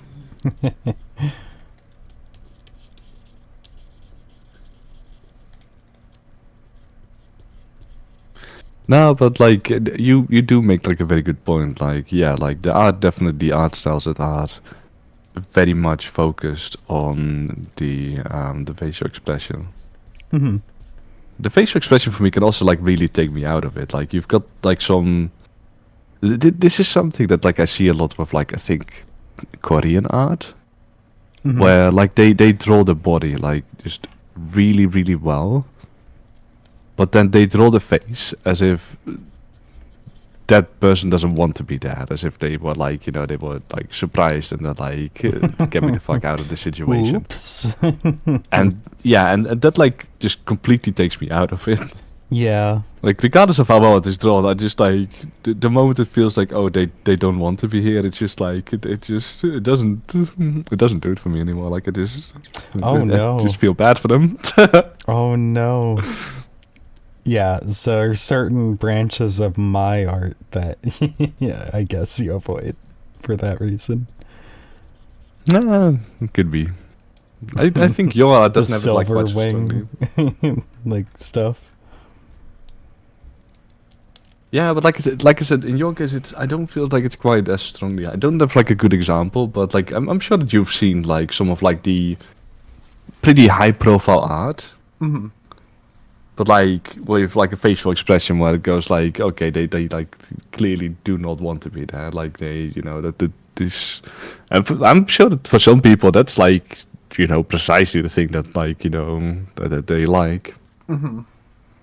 It's just not for me. Oh no.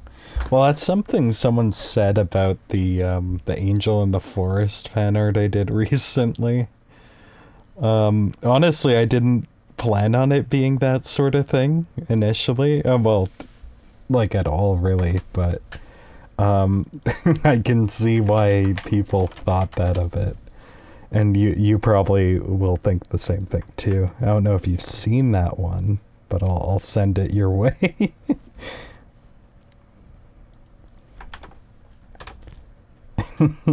Let me have a look.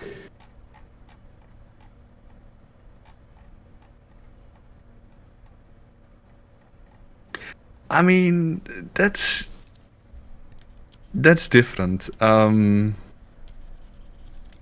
God, this is but that one's actually quite nice. I do like that one. Okay, I'm clearly like not putting like what I mean like forward very much, and I don't know if I can like talk about it without like going to at least like some extent Dark into like territory. not safe for work territory. Yeah. But okay, let me put it like this: if someone is uncomfortable, but I can imagine myself in that position, then it's fine. Because then, like, Oh, okay.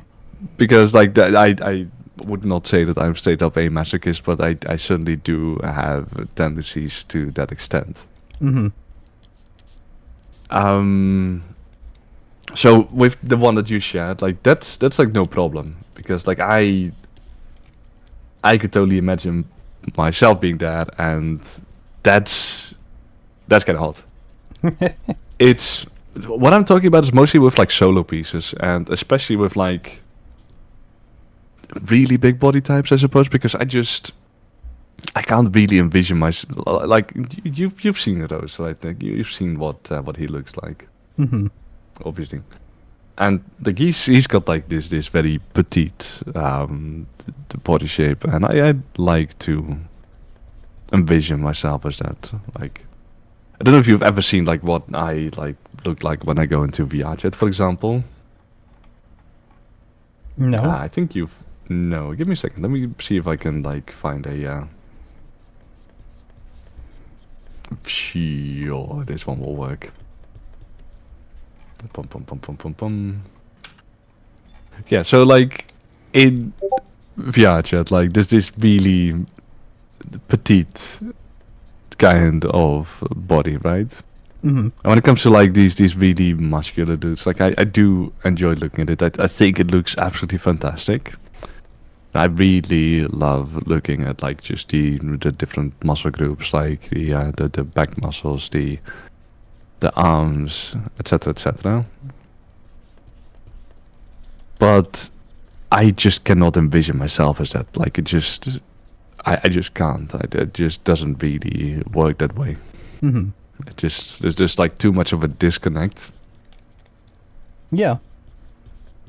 I don't know how I would describe it because there are like some things where like I could imagine myself in that situation, and there's some things where like the situation is so. I wouldn't necessarily say like outlandish per se, but like my brain just can't make a what should we call it? My brain doesn't think that I could ever do that, and so like it just straight up refuses to make it a reality. Mm-hmm. I'm explaining this like terribly badly. No, that's fine. Yeah, I suppose that makes sense to some degree. How about you? I guess I'm just like, I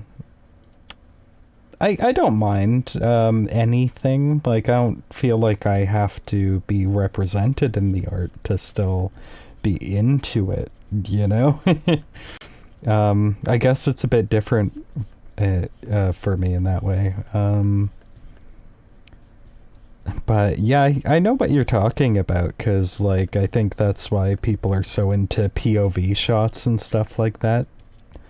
Oh Because yeah, it puts them one like of my right favorites. there.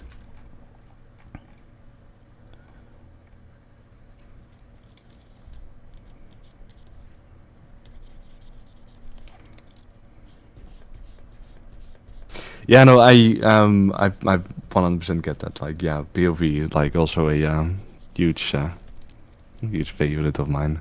Mm-hmm.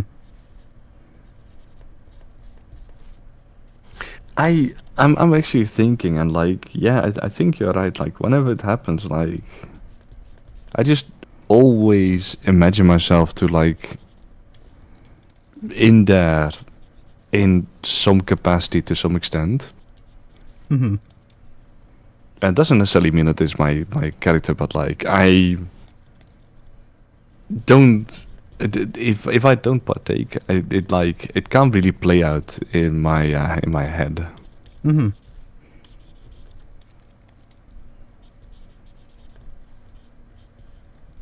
Yeah, I think that's how it is for a lot of people too.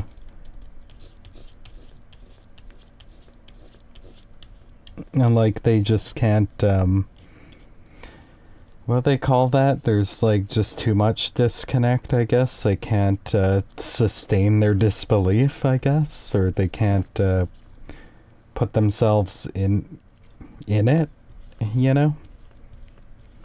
That's exactly the right word. The suspension of disbelief. Yeah. Where it's kind of the same with VR chat. Like where like if things are like too weird, it's like very difficult to like really get into it. Mm-hmm. And if you, you don't have a VR headset. You have never played like with a VR headset, have you? Only for a little bit at a friend's place. Yeah, but a little bit is not like it is typically not long enough. Like No.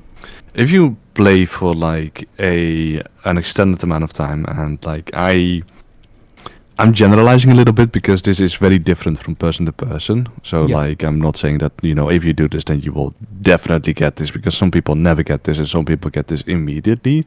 Yeah. But at some point your brain starts to accept the reality around you, and typically like even when you're like used to it, like it takes like a little bit of time. Like sometimes it can take like over an hour.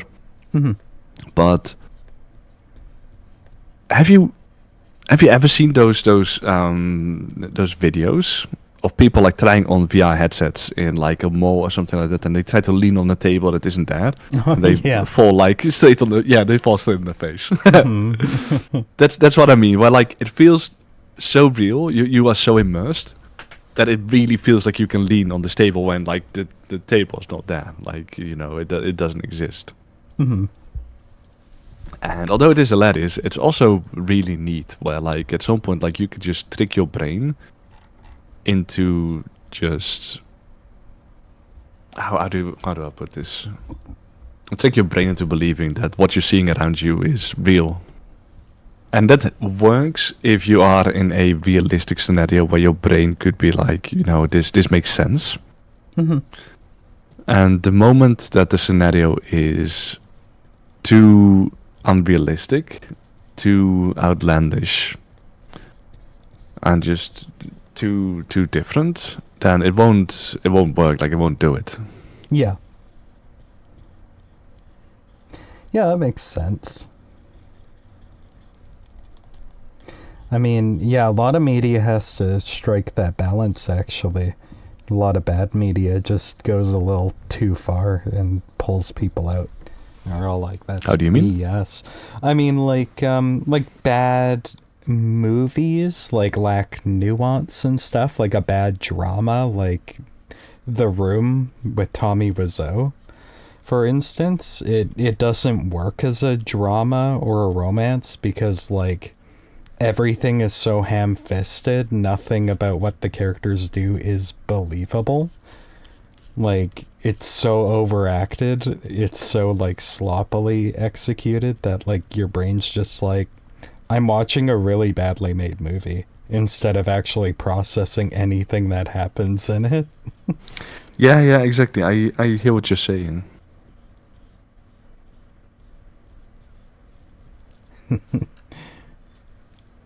That makes sense. Mm-hmm. Yeah, just in general, like it's kind of like a craft to keep someone engaged and to keep someone in the experience itself. Mm-hmm. This goes for like so many things because we are occupying meat vessels, and it can be difficult to separate yourself from that. Yeah, I would say so. Oh, gosh dang. Do you mind if I take another 1 minute break? Yeah, no, go right ahead. I'll be right back. Take your time.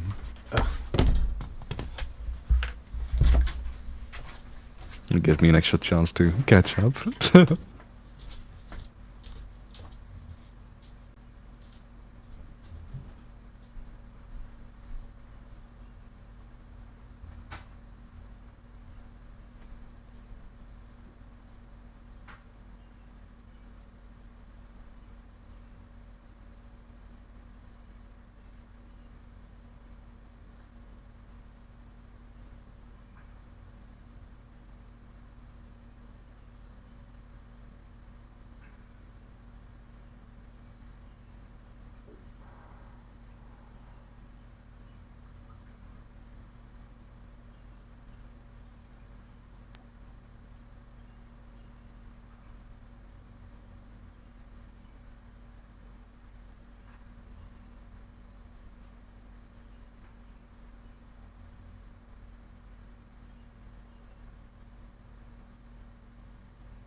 goodness. Mm-hmm. I am Welcome back. Yeah, I don't know Welcome back. what it is, but oh my god, maybe it's the hot weather, I just smell disgusting. You need to take a shower. Yeah, another one, I guess. I don't know, I just use deodorant. I was just like, god dang, I can't put up with my own smell, goodness. Just a rank sweat in the summer heat. In a tiny little laundry room. Summer heat.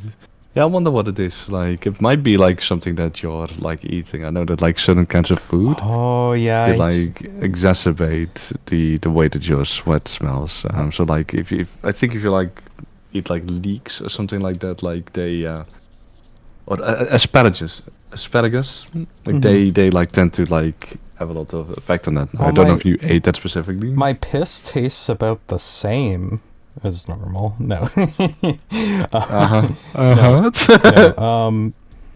yeah, I'm eating a lot of broccoli now. I'm eating broccoli every day.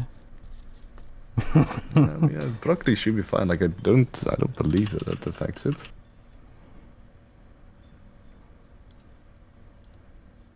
Dude, I thought I was eating well lately. I put on 12 pounds, but also I'm like working out every day, so hopefully I'm putting on muscle too. Yeah, you did talk about that. Like, what kind of workout are you doing nowadays? What kind of stuff do you do?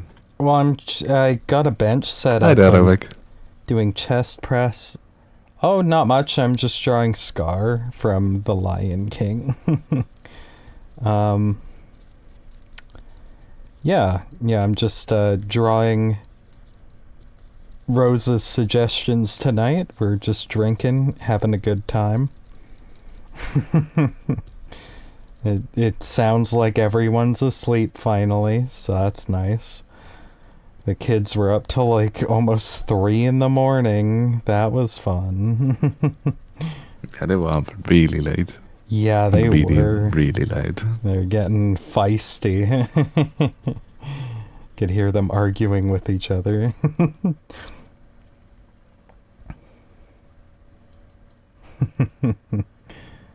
You also have skål. Skål. Is that Swedish? Yeah. Skål. Yeah, literally translates to bowl.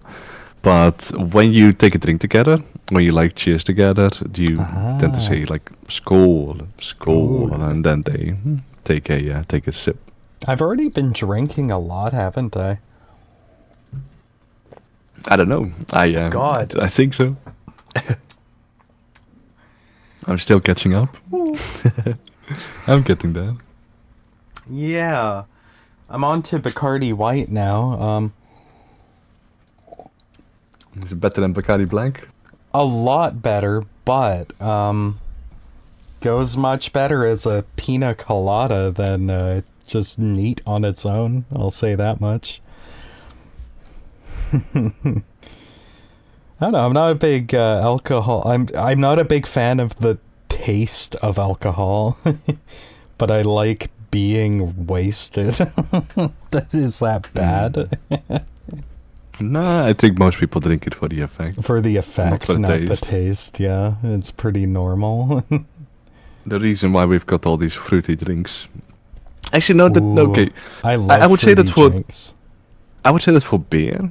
Like I would like absolutely drink it for the taste, and that's like it's the same as with coffee. Like I like the bitterness of it, and this like I do feel like it's kind of like Stockholm syndrome in that sense that like I definitely didn't like it at first, but like I definitely did start liking it at some point. Oh, okay. Like most other types of alcohol, like you drink it, especially like the really strong stuff. Like you drink it to like to get drunk. Like you don't really drink it for like the refined taste. It's like Trent Reznor said, it's really not so bad once you get past the taste. Goodness. I mean, like we've been like making like these really fruity drinks and stuff, and like there are like a couple of drinks that are like legitimately tasty out there, but like Oh yeah. there are like so many drinks where I tried them once and I'm like, whew, okay, not again. I really like Fandango mezcal with some orange juice. I don't like the 400 Rabbits mezcal. That's a more popular brand, but I don't like that brand. I've never had that. I have like really really mixed experiences with like a lot of fuck, what's it called? Spirits? Yeah, well, not spirits. Like a subsection of spirits. I'm completely blanking on this right now. Give me a second. Liqueur. Liquor. Yeah. You Where, mean like Baileys and stuff? Yeah, with Baileys. Like some of them I really like. Like Di Serono is quite nice, but like I don't like Never had. Baileys. I don't think Baileys tastes very good. Honestly, I used to love Baileys. I don't like it anymore, I don't think. It's too sweet. Too creamy. Yeah, Yeah, you can only have a touch of it and stuff. That's kind of funny how like I remember when I was a lot younger, like I was like a real sweet tooth. Like I used to drink energy drinks like way more often than I should. Mhm. Especially, you know, in my formative years, because they're not particularly good for you. No, But they're awful for you. I I'm from Canada, by the way. This guy's Danish toxic video. yeah, it's Rovik. He's Rovik is Danish, a, like absolute fine. the baked good, Yep, like the pastry. like the pastry. Yeah. Sorry for interrupting you there. No, you're entirely alright. You can interrupt. What layer? Well, oh, I don't anymore. Like I used to really like sugary stuff, but at this point in time, I still sometimes get energy drinks, mhm. but when I do, I I will take like a couple of drinks. I barely finish them anymore. Like I will take like a couple of sips and then I'm like, okay, yeah, like this is like more than enough for me. Like I do not need more than this. Like I'm good. Yeah. Yeah, it makes And sense. I feel the same with like alcohol, but like sweet stuff is nice. It's like don't get me wrong, but like I like mojitos for example. Like they're really good. But it's like the minty stuff in it that's Oh. like quite good. I don't like the minty stuff, but I do like fruity mojitos. I don't think I've ever had a fruity mojito. Oh, okay. I feel like I've only had fruity mojitos. And I was like, oh, that sounds really good. Oh, I love pineapples. They do have like a strawberry daiquiri over here, which I don't typically get because it's like a little bit too chunky for me. Oh, okay. But it is tasty. Mhm. It's quite good. On that note, skål. I forgot to draw his scar. I'm just realizing. His The iconic namesake of the namesake. character itself. Yeah. Yeah. He's got it over the left eye. I do know that much. It's always left is the evil side. Ancient Catholic knowledge.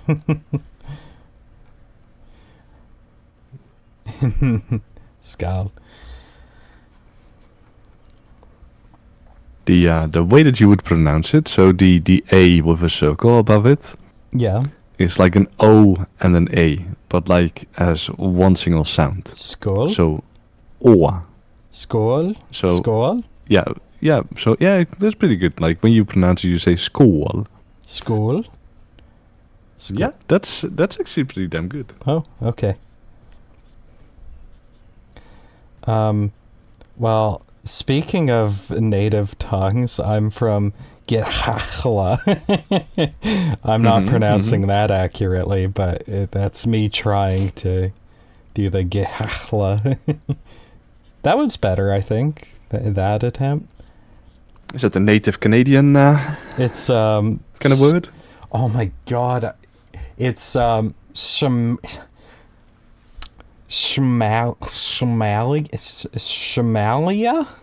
Shamalia?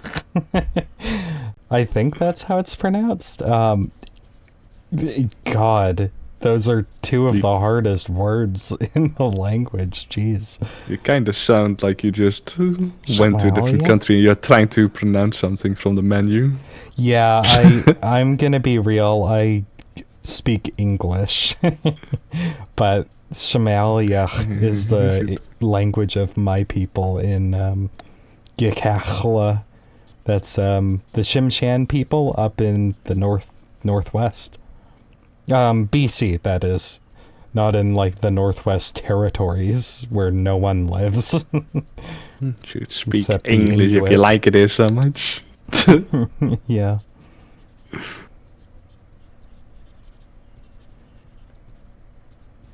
Yeah, no, it's yeah, go ahead, sorry. Oh, it's like saying scold minus the D. Skull? Skull? Scold. Skull? Is Close it? enough. You Close enough? did That's- pretty alright. Yeah, You it's did like pretty alright, yeah, all the time around. English? English? Sorry, I'm butchering your language here. You're entirely alright. 100% alright. It's not my language either. Your language. I'm not natively Swedish. Oh, okay. I told you I'm a migrant. Like I moved over here like a couple of years ago. So like I do speak the language to some extent, but like my native language is Dutch. Over there it would be Proost. Did a little birdie tell you? A little green birdie? So Duolingo is kind of shit. And Really? I'm saying this even before like they went like full AI. Like I know that right now at this point in time, like they are like, you know, doing AI teachers, blah blah blah blah blah, all that kind of stuff. But even before that, I did actually do Duolingo for like a good amount of months. Mm-hmm. Duolingo teaches you words, but doesn't really teach you how to pronounce those words correctly within a sentence.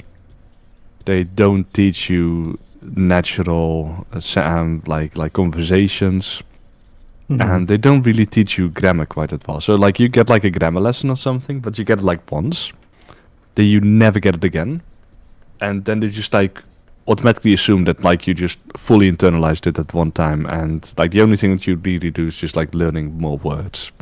Now, if the only thing that you're interested in learning about is just words, then sure, Duolingo is fine. I wouldn't say it is fantastic, but it's fine. But if you want to learn a language, it's more than just learning words. Like it's a little bit more than that. And to that extent, like Duolingo is just not very good at all. Mm-hmm. Yeah, I know. I used Duolingo for like months and months, and like at some point I kind of realized like I'm just like I'm learning more Swedish, but I'm like not actually learning how to like talk to like a native person. Like I'm not actually. I don't feel like I'm getting better at being able to communicate in this language. Like at best, I'm getting better at like just being able to read fucking receipts or something like that. Oh yeah. And like knowing a language is more than just like having a very large vocabulary. Like you actually need to know how to put the words in a sentence. You actually need to know how to like properly translate it, and you need to be able to do it fast. Like this is something that you only like speak one main language, right? Pretty much, yeah. Yeah, I would say Yeah. So for me, when I was young, I was taught English when I was still at school, and there was like this. You should draw a tiny snaky. That would be awesome. For me, there was like this. Oh, no. You say that. I literally, without even looking at that, I brought up a reference of Mr. Wolf and Mr. Snake from Bad Guys. I was gonna draw something very suggestive. That was my plan. Draw Mr. Snake. Let's go. I wasn't thinking we're gonna see Mr. Snake's face in this drawing. Yeah. Oh my goodness. Anyways. Oh no. So, at some point, I was like thinking in Dutch, my native language. Mm-hmm. And that means that like if someone talks to me, I need to take that sentence, I need to translate it to Dutch, I need to think about what they said. I need to come up with a response. I need to translate that response to English. And then I need to say it.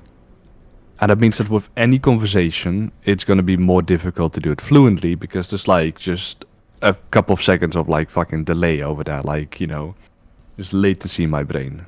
Oh yeah. And I wasn't able to become fluent in English until I was able to actually think in English, where like I didn't have to like actively translate it to like Dutch and then we're back again, but I could just like have a thought in English. I had a sentence in my head and it was like fully English. Yeah. And I feel like it's very difficult to like attain like proper fluency until you can think and potentially even dream in that particular language. Mm-hmm.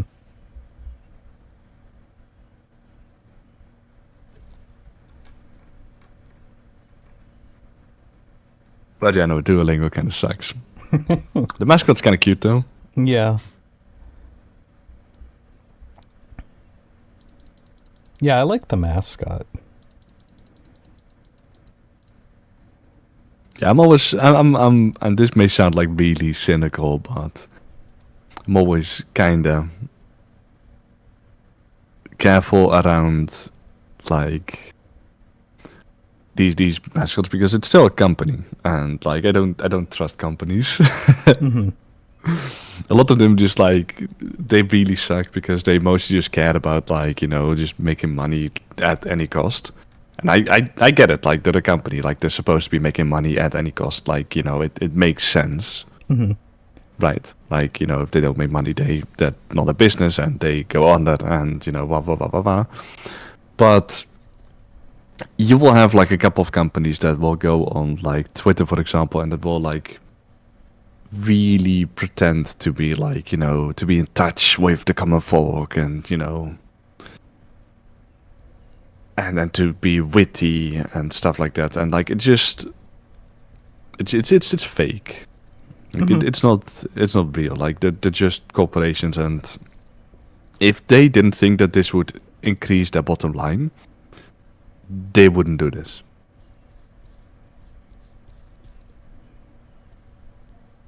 Yeah. And in a sense, like it feels really cynical. And like, don't get me wrong, like I'm fairly sure that like the person that they put like on the Twitter account, like legitimately feels excited about their job. Like I'm fairly sure that they are putting their soul into it.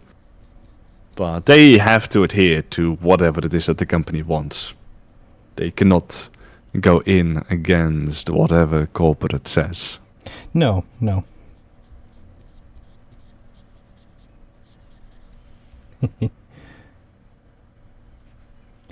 And I kind of feel the same towards like the Duolingo mascot, where like, sure, it's cute, but it's meant to be cute to like draw people in, right? Mm-hmm. I mean, that's why you've got like all the mascots for like the cereal brands, like, you know, Tony the Tiger, stuff like that. Like, they're there to sell you cereal. Oh yeah.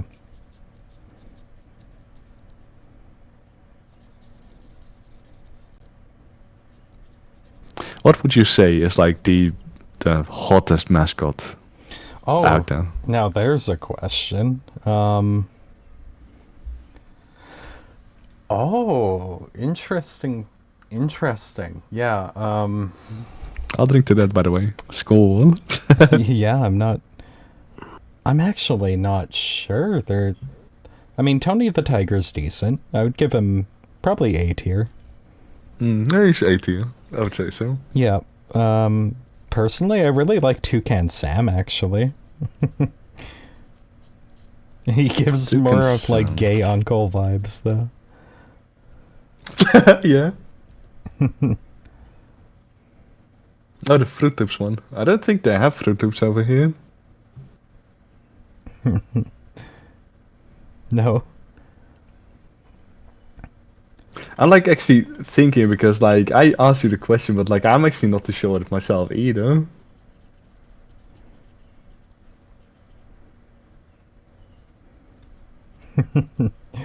How much can I show realistically? This is where we're at now. How much can I actually show? So the table that you're drawing, or is that a coiled It's a table. I'll say that much. So we're not gonna be seeing too much snake by the sounds of it. No, no.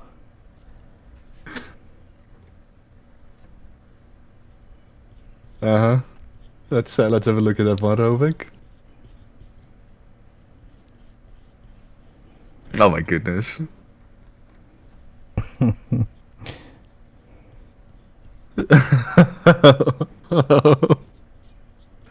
Oh, I'll drink to that as well.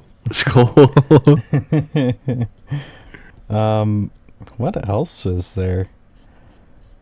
There's a lot of I like Ace, the Blue Jay from the Toronto Blue Jays.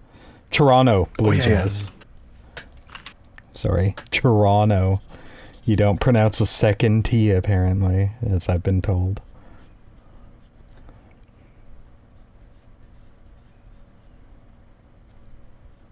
Yeah, Blue Jays in general are like pretty fucking cool. Yeah.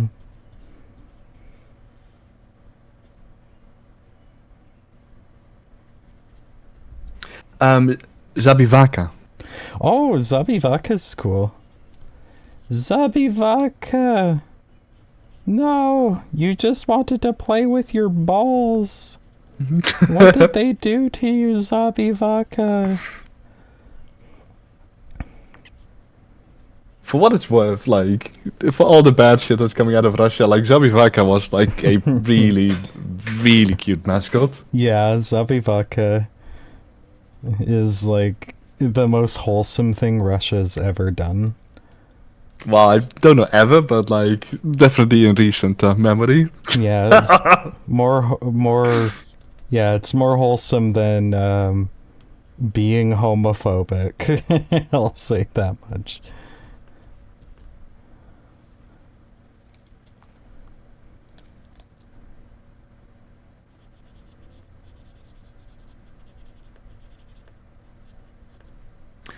Let me think. I wonder if I could just go on E6 and if mascot is like a tag. I think it is. Sports mascots are pretty good. What about Finn the Orca from Vancouver Canucks NHL? Let me check it out because I'm not familiar with that one. Oh, that's a pretty cute one. But these are basically just fursuiters. Yeah. It kind of bugs me. Finn's website calls him a whale, and it has a bunch of whale puns. Because orcas are known as killer whales, right? Yeah, that's correct. But they're mammals, they're not whales. Actually, aren't whales also mammals? Yes. The problem is they're actually related to dolphins, not whales. They're giant dolphins. Interesting. Yeah, it is. I'm a bit of an animal nerd. In some ways. I can tell. Yeah. Well, you are getting more acquainted with anatomy by drawing, I imagine. Oh, yeah. Oh, I forgot I bought a bad dragon toy. I did tell you about that, I'm pretty sure, right? I don't think you did. No. Yeah, I bought one to show off on my bookcase once we get a door installed. And just have it in the background if I, like, do YouTube videos or streams where I have, like, a webcam. Is YouTube, like, difficult about that, or is it... It depends. They just don't want it being, sexy. So they don't have like really strict rules per se, especially not with comedy content, but they're extremely strict. Say if you take normal music video clips, but you cut them and you zoom in on people's crotches and stuff like that, they'll ban you for that. Because they'll say you're taking something like, you're taking art and you're turning it into fetish material. You're fetishizing it, I think is the logic there. Because I know they specify that you can't have wardrobe malfunction compilations as well. Though I've seen those on YouTube anyway, even though they're not allowed on the platform. This reminds me of like what happened like a while ago on Twitch, where like I think like there was like some controversy about like porn stuff on there. Mm-hmm. And what like a bunch of streamers would do is that they would take like they would alpha key a porno, then they would stream something through that alpha key. Mm-hmm. Oh yeah. So you couldn't see like the actual porno, because you know they were just streaming their own content, but it was alpha keyed against it. So like you know you can see the movements. Oh no.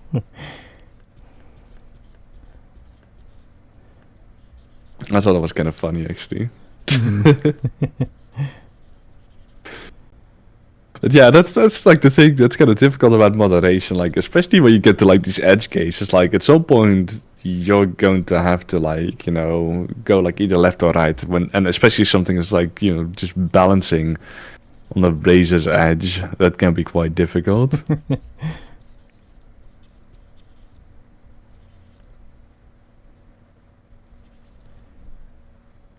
Oh no, my thing is to try and make it at least funny, so there's like, it's you know, and then like there's also the art angle too. Like there's always that art and education thing. That's like an exception they make. But you can't post like furry porn and say, oh, it's art. It's art. Yeah. Yeah, it's not allowed to just be pornographic art all the same. Yeah, no, exactly. Mm-hmm. But if you've seen the previous streams, some of them are kind of crazy. In comparison to what I'm currently drawing even. We're doing it live. Saucy sometimes. Yeah. I was thinking about what you were saying about hot mascots? What you're into in this sort of art. And then I mentioned a Hegao. Mm-hmm. I was like, oh, okay. I wanted to draw bad guys fan art. Here's an idea. This guy's, sorry, this person, I don't know your gender, said, draw a snake. And I'm gonna take that opportunity to dive in on this. Snakes are amazing, by the way. I have a few snake characters. Snakes are so fun. Yeah. Yeah, I like making moody boys, moody anti-hero boys. And they're snakes. It's a good species for having angsty fellas. He, him, heck yeah. I mean, technically I'm he, him too, even though I would say I'm agender. I'm he, him. When you say agender, like what does that mean to you? I'm curious. Well, that's sort of the thing. It's like, I've always thought gender didn't really mean much to me in the first place, and I thought, oh, maybe I'm agender then. Maybe that's why. And that's why I sort of lean towards that these days. I mean, that's fair enough. I can see that. Hmm.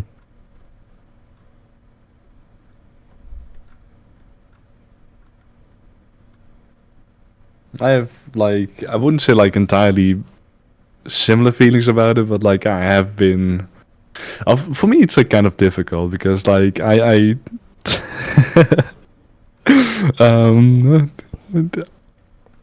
ironically or unironically, one of the two, I do not mind it if people, like, mistake my gender. Mm-hmm. Because, like, Rose, he's, like, he can come across as, like, pretty feminine, right? Mm-hmm. The problem is that whenever people hear my voice, whenever they hear me talk, whenever I talk to them, like, they never mistake what it is. And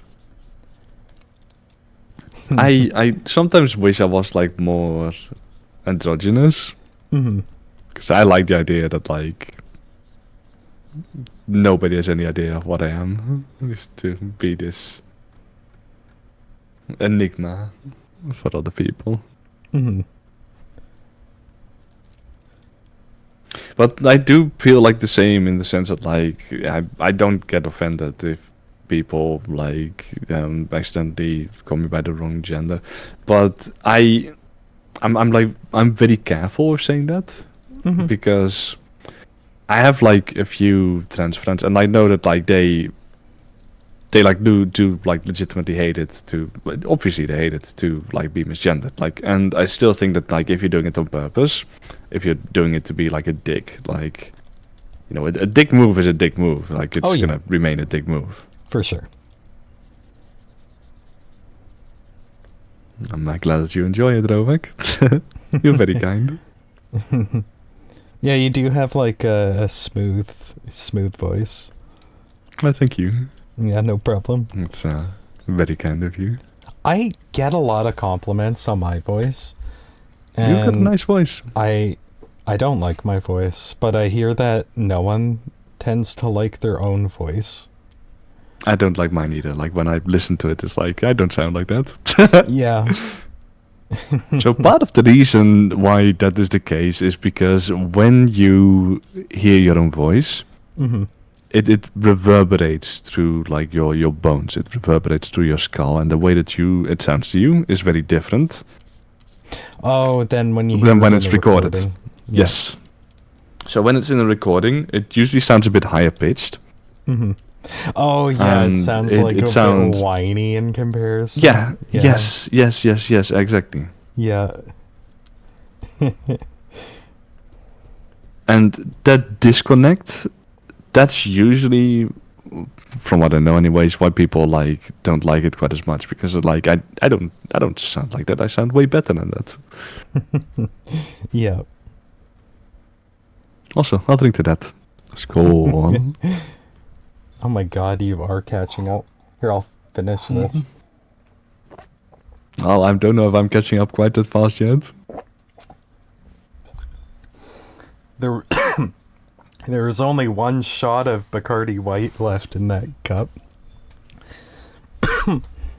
Oh. Room for you? Maybe. What's your Discord? Maybe I can fit you in here.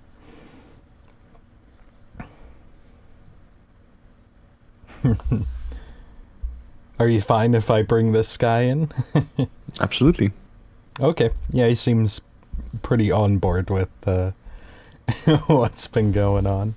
What's going on?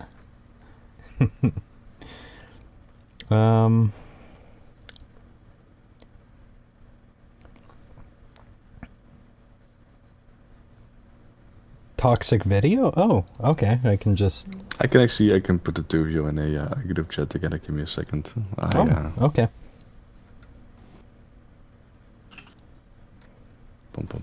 Pum. Ooh. There you go.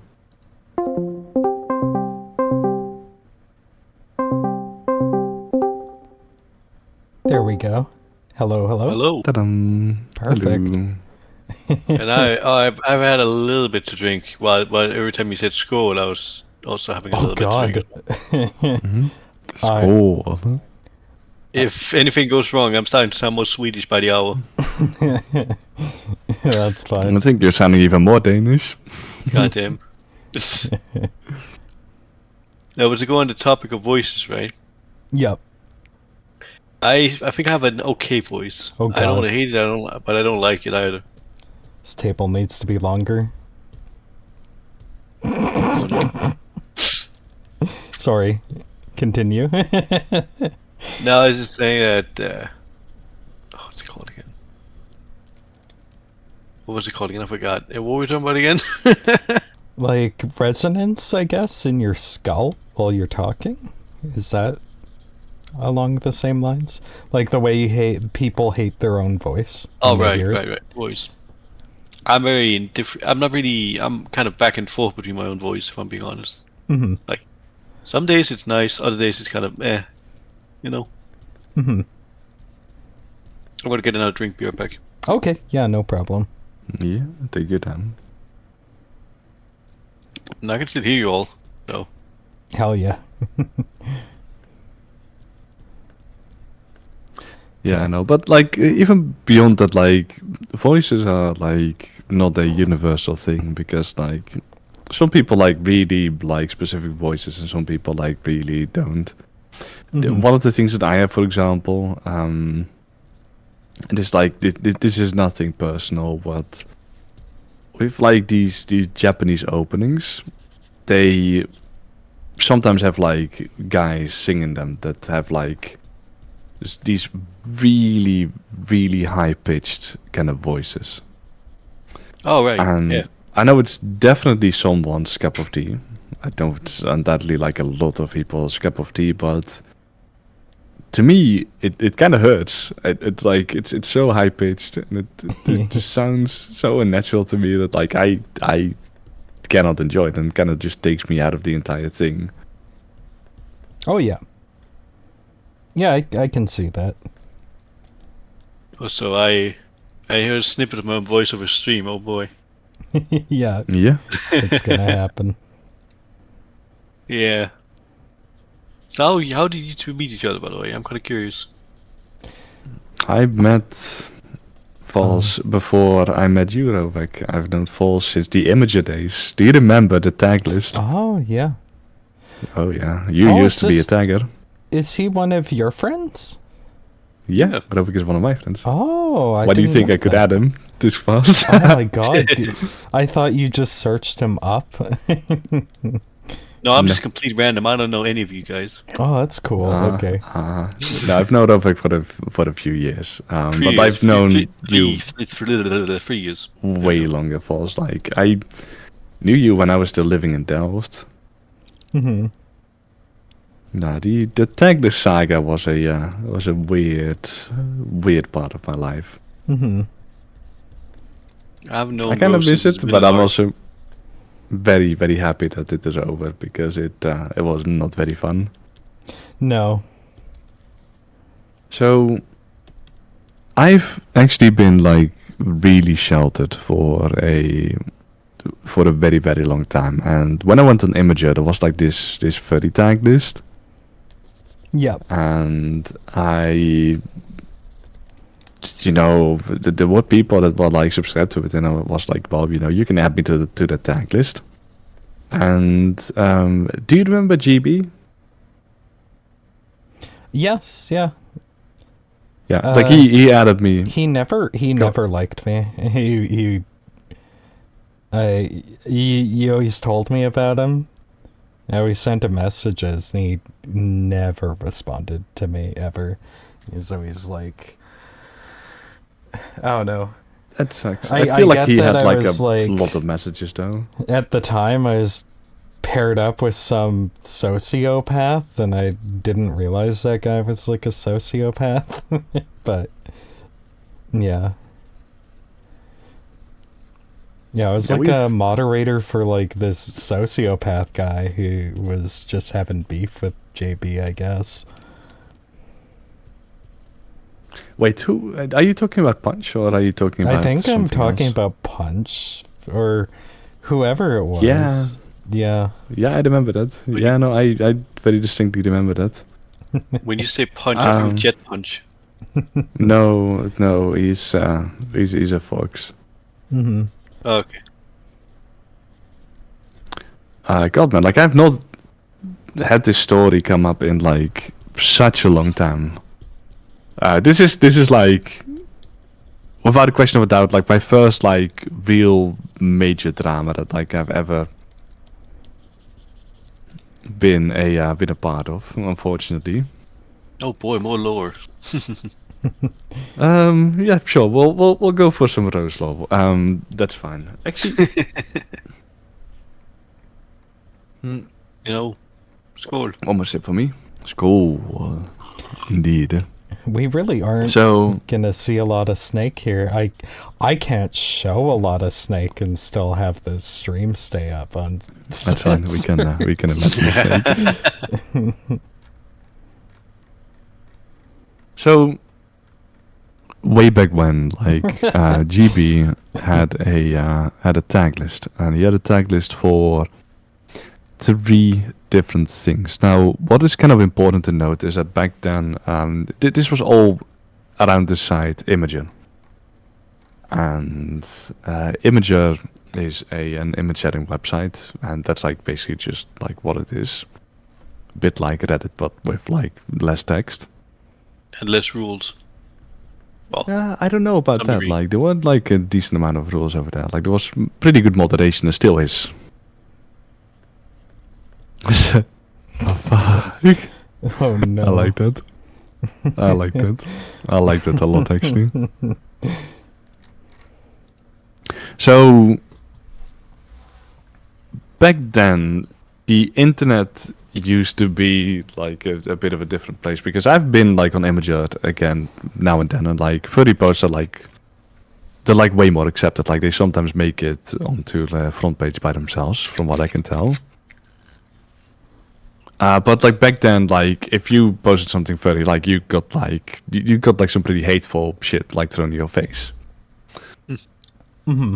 And GB saw that, and he decided to make a tag list. And a tag list is just purely like whenever someone tags him on a post, like he tags all the people of that tag list, and they get like a notification like, hey, you have been notified. He used to do this for 3 tag lists initially: the furry tag list, the MLP tag list, and the hot man tag list. Hot man tag list being like, you know, firefighters, stuff like that, like really gay shit. And he used to do this like all manually out of his own volition. Now, I joined in on the furry tag list at some point, and I became part of a Discord server, which was led by Punch.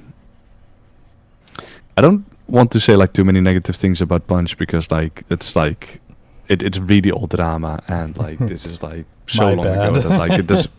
No, you're super fine. And I just like want to like put it out for posterity that like this was like it feels like 7 years ago, 8 years ago.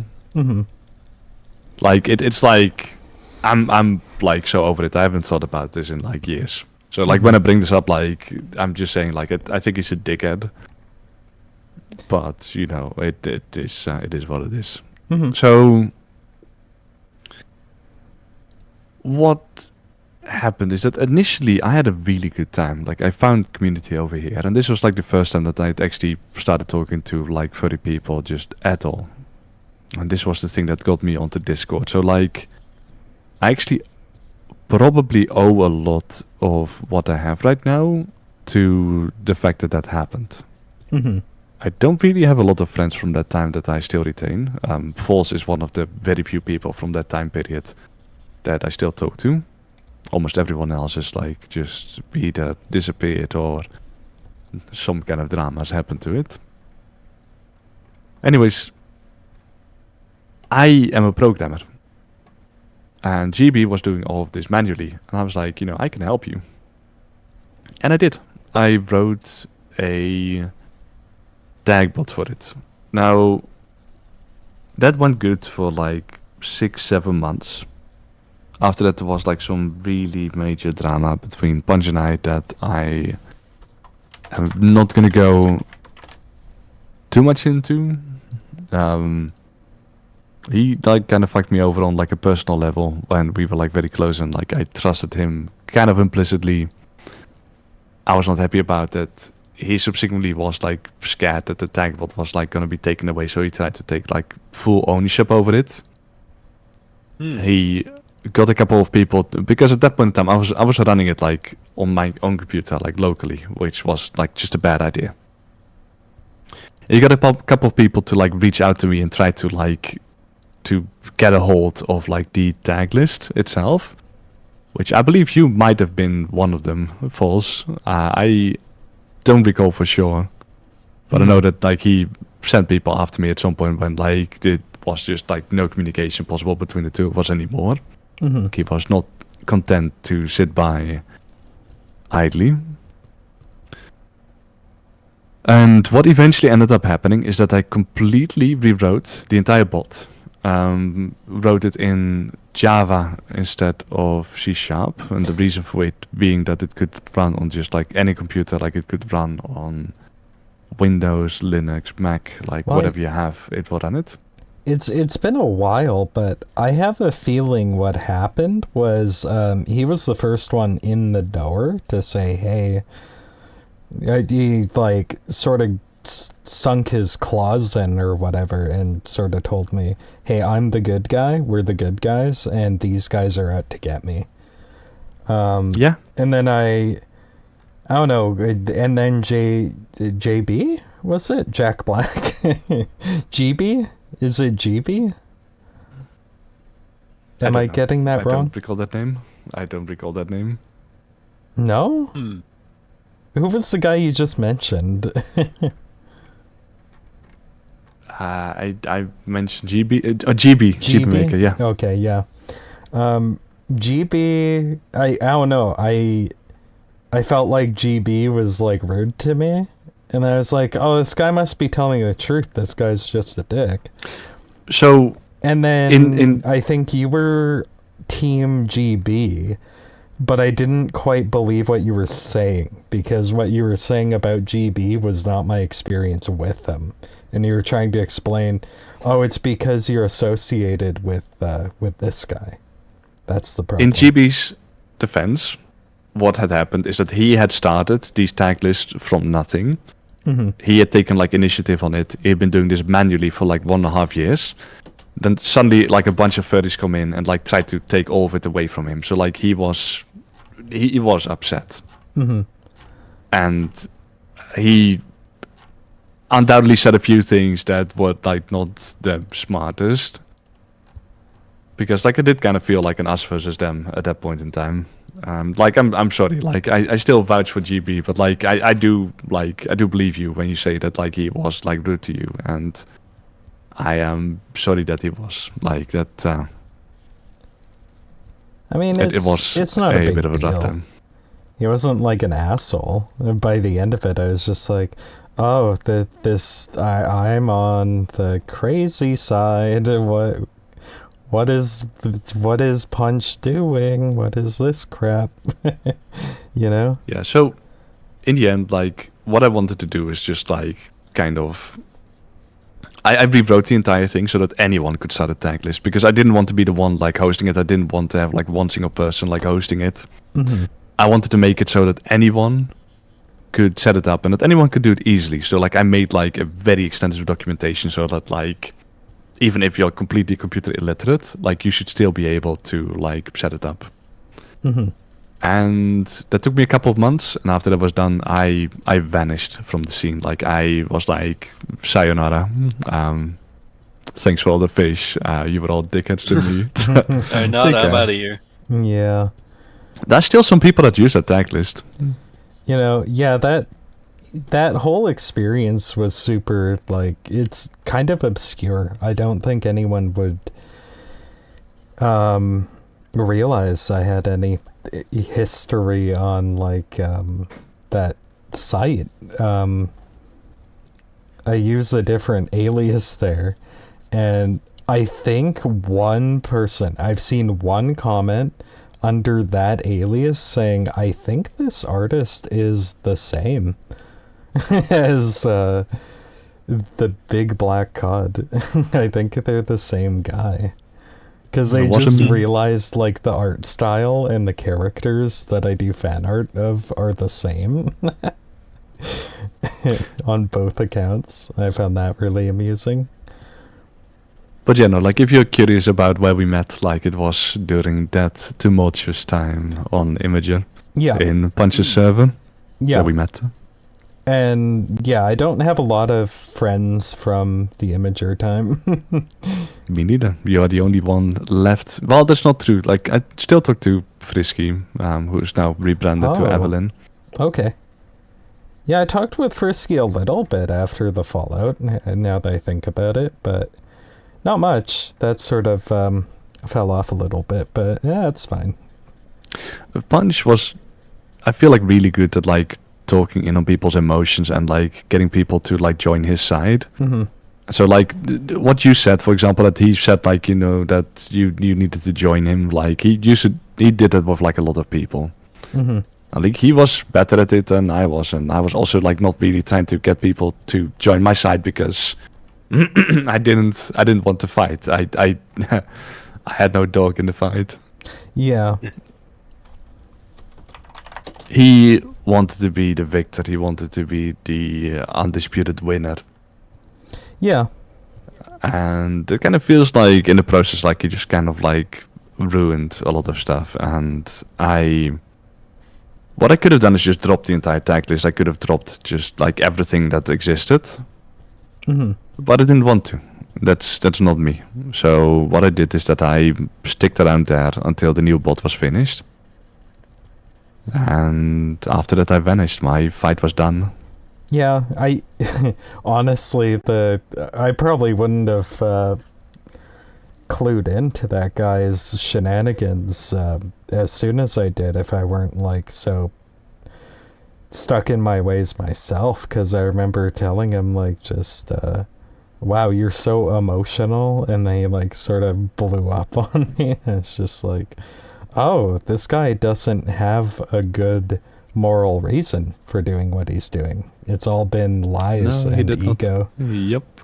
So I But still find unfortunately, a a lot way- of people. Unfortunately, a lot of people believed him. Hmm. Yeah, he was just mad at GB Maker, right? What's that? His He name? was very GB mad at Maker? me as well. Oh, yeah. Yeah, like GB Maker was like the alias. But as far as I know, like GB is like kind of like retired right now. You know Like what? I think I mentioned that I was friends with you. I think he tried to lie to me and say he's cool with you. I He tried to very much spin doubt it. that. Yeah, I think he lied about it to keep me on his side. I mean, Punch and I were friends once upon a time, Mhm. and things just went to shit, and he just treated me really, really poorly because it felt like he saw me more as an asset than as a person. Mhm. Yeah. And I find the way that me and Rose met was kind of interesting. Even though from Rose's point of view, it was kind of like I just showed up one day, hello, here I am. But from my point of view, Yeah. it's kind of like just a few extra steps to it before I actually showed up in the server that me and Rose met each other in. Oh, okay. Oh, you call it it. Let me have a look at it. Oh, it looks nice. I like it. I'm gonna be But- right back. I'm really quickly grab myself a refill. Oh. Sure, take your time. Actually, I'm also gonna go and take a leak. I'll actually be like just a 2nd longer. I'll tell the story once you get back here.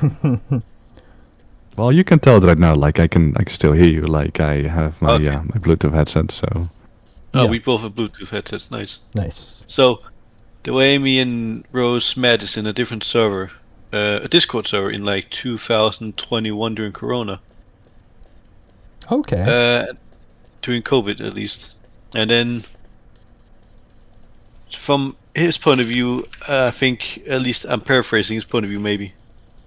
But I'm slurring my words now because I have a drink. Yeah.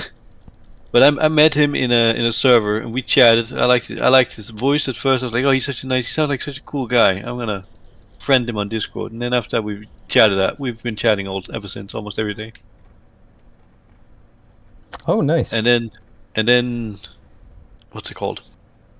But from my point of view, is that I joined before I even joined the server that Rose was in. I was invited by one of the members because I used artwork of one of his current boyfriend at the time's Snake, because I didn't have my own at the time. Okay. So then the guy was like, "Hey, that's my boyfriend's art you using?" And I was like, "Oh shit!" And then he asked me if I wanted to join in on a server where both of them are from, and then we could talk about it. Mm-hmm. And I joined. I was like, "Ah, fuck! What kind of mess have I got myself into?" But they're really nice people. Oh, nice.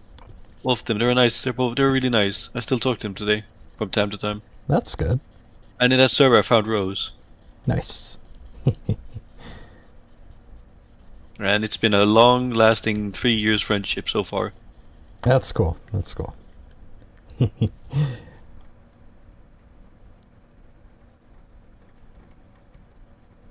Actually, I have another question, by the way, for all of you. Oh, yeah. Whenever Rose, of course, wants to answer.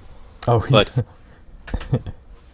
what got you into the furry fandom to begin with? I think I know Rose's answer already, but it's been a while. That episode of CSI that I wasn't allowed to watch the whole episode of, which made me even more curious about what it was about.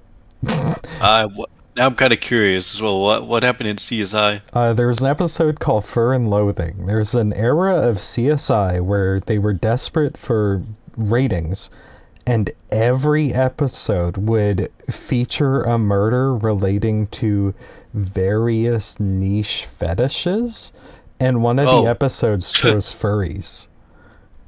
Oh. And that's how I learned about it, and my mother made a big stink about it. And then I don't know, it just stuck with me because my mom had such like it was a forbidden thing, and I watched the episode on my own in secret. I was like, whoa, this is a thing. Of course, it's not a very accurate representation of what the fandom was at the time. But as a adolescent going through puberty, it sure did spark something. How old are you again, if I may ask? 33. 33. Okay, I'm 26. Oh. I'm young. I'm a youngster. Yep. I'm used to being super old compared to everyone. Like, everyone who messages me, it's just like, oh, I'm 18, I'm 20. It's just like, oh my god. Why is everyone so young? Yeah. I feel old. Is there any old people like me anymore? We're a dying breed. Your twink face is over. Literally sometimes. Yeah. I never had a twink face. I had once. Oh, twink death. Yeah. So to answer your question, Rovak, I was like a furry before. Like I even knew that the term existed. Like for my parents were like really shielded. So like it was like very late until I had internet access. I was not allowed to watch television. Just like in general, like I did not have like a lot of ways of communicating with other people. Like I was very isolated, and for like a very long time, like I thought that I was literally the only one that had like certain feelings. The thing that like triggered it for me was just Pokemon. I had a friend whose parents did not know how to raise the children very well, and so they just kept the TV on like 24/7. And then again, is there really a correct way to raise a child, like in quotation marks? I mean, it was probably better than just making them watch TV like 24/7. Like I'm okay, sorry. that's you're probably right. It keeps them from being in your face asking you questions, though. Yeah, but children are supposed to ask questions. Children are supposed to be curious about the world around them. And parents have to beat that out of them. No. I think it's bad for children to be sitting behind an iPad or behind a TV and That's just how like be I was sedated. raised, and look at how I turned out. No, sorry. That's one thing I will say. Like I had to like start exploring things for myself because like I was not allowed to like do stuff. So like I would like go through like encyclopedias as such because like I was bored and I had to do something. So I just started reading. Kinda glad. And I read a ton of stuff. I'm kind of glad I was born on like the edge of the technology boom. Where I'm from 1999, right before the turn of the millennium. I think millennium's 1,000 years, right? Yes. Yes, right That's before correct. the turn of the millennial. I would half of my years spend outside. I spend outside. The other half I spend indoors most of the time. Like it was very much a switch. You know, because I knew I need to be outside as well. It's nice. I like it. And then I also want to be inside because it's more comfortable in there for me, at least like the things I got in there. Mm-hmm. But anyways, go on. So, anyways, I for a very long time thought that I was the only one, and then at some point I realized like there was a community. Like the first site that I saw that existed was DeviantArt, Oh yeah. and I was like, holy shit, there are other people like this. But I was like really shy, and like I'm dead serious when I say like until like I was like 22, until like the Imager time period. Like I was looking at stuff, but I just never interacted with someone like that. It's not just the fact that like I was shy; it's also the fact that like my parents were really conservative, and it kind of rubbed off on me in the sense that like it kind of felt like it was a bad thing, and that like you know the divine punishment would strike me down. And as such, like for a very long time, I just kind of like I knew it was a thing. I knew it existed. I knew it was part of me, but I kind of just ignored it. I kind of just went like, you know, just la la la la la. Don't think about it. You know, just. But yeah, no, like I feel like I've been a furry like basically forever. Like I don't know what it is, but like it's not. It's definitely not a phase, and it feels like it's very much just an innate part of what I am and who I am, just like a part of my existence right now at this point in time. However silly that may sound.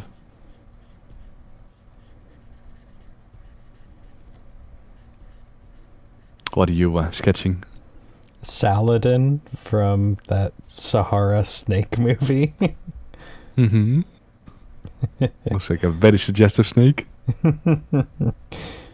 Hell yeah.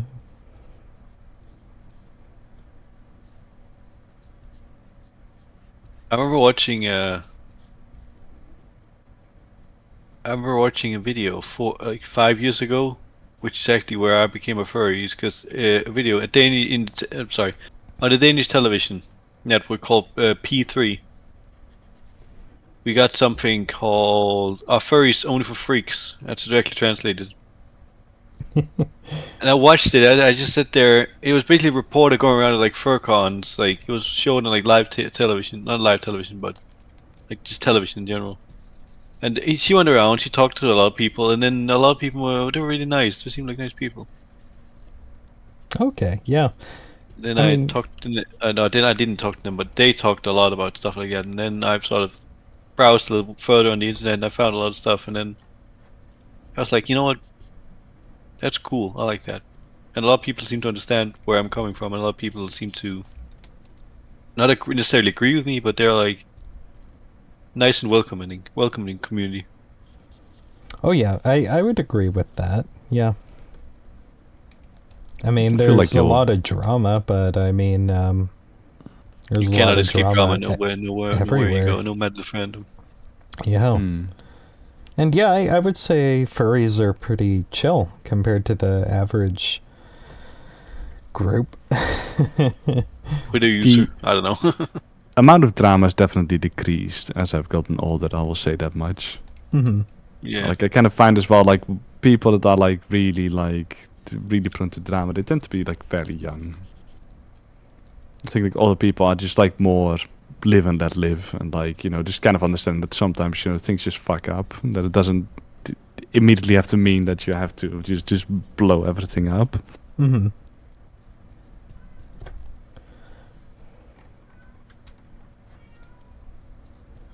Ah, we had a kitty. Yeesh, yeah, that's a loud kitty. That's biggie. That's a loud kitty. That was like a chainsaw in the background. Yeah.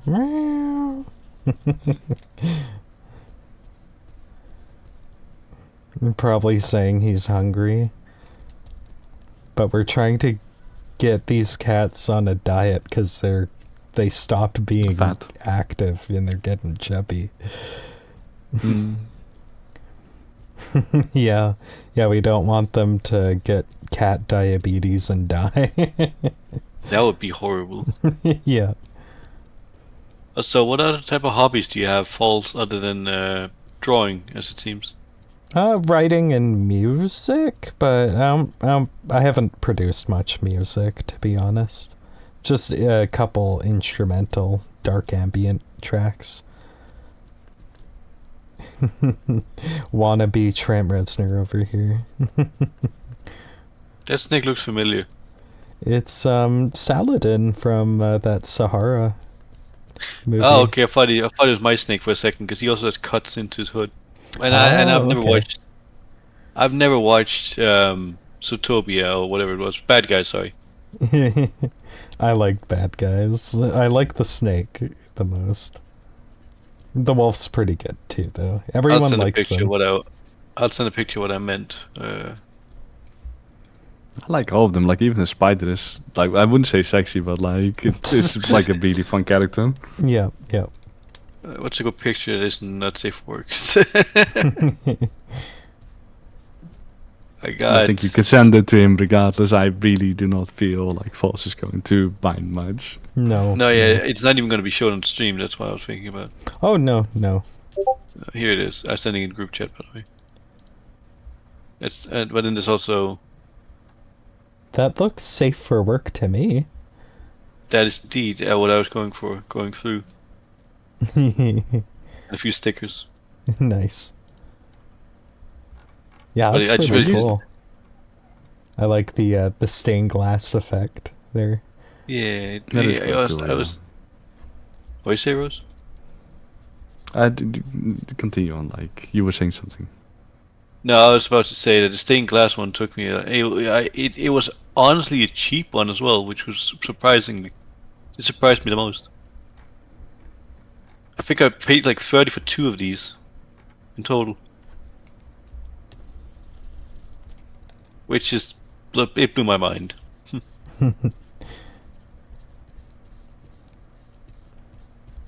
What were you saying, Rose? Before, like you talked about the reason that you got a Mocha server, and like I'm assuming that it's because of. Now I'm fucking blanking on Lusk and the Cass. name. Yeah, exactly. Like Cass, like you use one of Cass's pictures, Yeah, and like one of his Lusk art- one of his pictures. told you about it. Yeah, he poked me and said, poked me on the website and said, "Hey, I appreciate you using I appreciate you using pictures, but I see, but none of them are yours. Would you like to talk about this for a second?" And he's being a very polite bean as he always is. And then he talked, and then we talked about it. He just graduated, by the way. Yeah, I know. It's so nice. How did you know he graduated? Oh, right. Because he told me. Oh, right. Oh, yeah. You weren't in you weren't even in Mocha server anymore. That's why I was like, huh. Or in any of the other servers that's where correct. I got notified on that. That's correct. I'm a free spirit floating on the air. Free falling.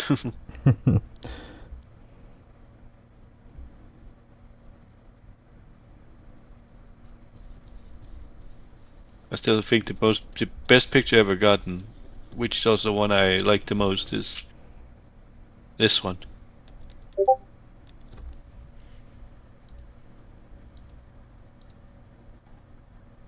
Oh, that's It cool. looks very snake-like. Yeah, made by Mope on Discord.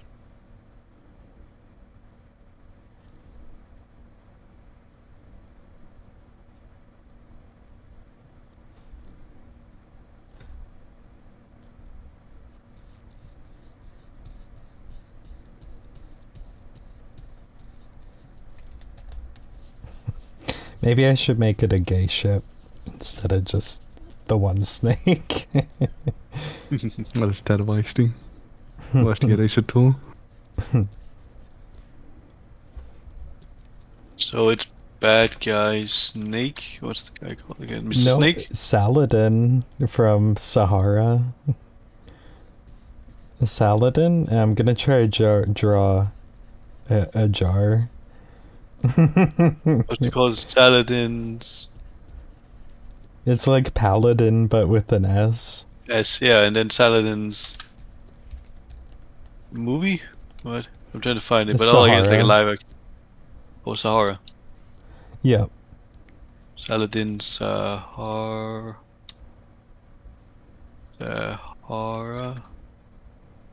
Oh, there you go, I see it. Nice.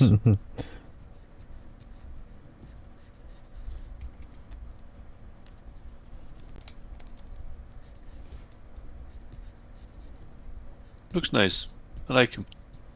Yeah, the art's really good in that movie, but the movie's not great. I'd still watch it because I like the way it looks.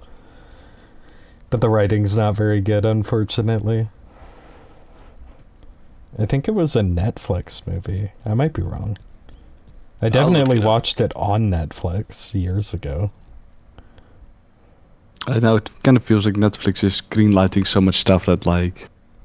They used to put out, like, some really good stuff and, like, Yeah. just, like, greenlight It is on things that, Netflix, like, yeah. actually had, like, a lot of potential. But nowadays it's just, like, anyone that has, like, a half-baked idea, like, sure, whatever. Have a couple $1 million. Yeah. I see it here. It's on Netflix, yeah. 5 out of 5 on IMDb. IMDb, my bad. Are you sure that's not 5 out of 10 on IMDb? 5.5 out of 10, that's what I was trying to say. Oops. Oh, okay. I thought you said 5 out of 5.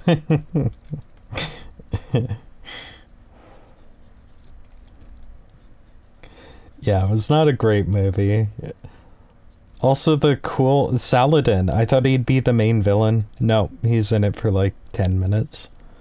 He's gone. Yeah, I it. did say he was a minor character in the movie when I read through the quick summary. Yeah, I saw him pop up. I was like, oh, this is the main villain. Oh, he's gone. Oh, look. Oh, he's gone. Yeah, the coolest character in the movie. He's gone already. He's just like the bully, the jock bully character in high school in most shows. Also, Rosen also falls. Yeah. I found this GIF, by the way. It's kind of, it's kind of silly. I think a tracker is going off or something. I don't know, or maybe it's just intentional. Oh no. Yeah, we need to send that to Screw. So I don't he know can who that is. react to it. He's the border collie VTuber on YouTube. I don't really watch a lot of pretty furry media on YouTube, so I'm blind to those 5 facts. Yeah. I don't either. Those channels, I mean. I think Skuru is one of the only ones. Skuru and yourmoviesucks.org are the only ones, I think. Wait, is he a furry? He is. His character's a horse. Nice. He's very openly a furry. Yeah, well, Adam Johnson. He's also a musician, too, apparently. I keep on messing him up with the boy in the band. But his Yeah, boys, both of them have long hair. yeah, he's not a boy in a band. That's because that's what I thought of. Because music, because this Time Bomb song I really like. Was Boy in a Band the one that was grooming, or was that the other YouTube singer guy? I have no clue. Oh.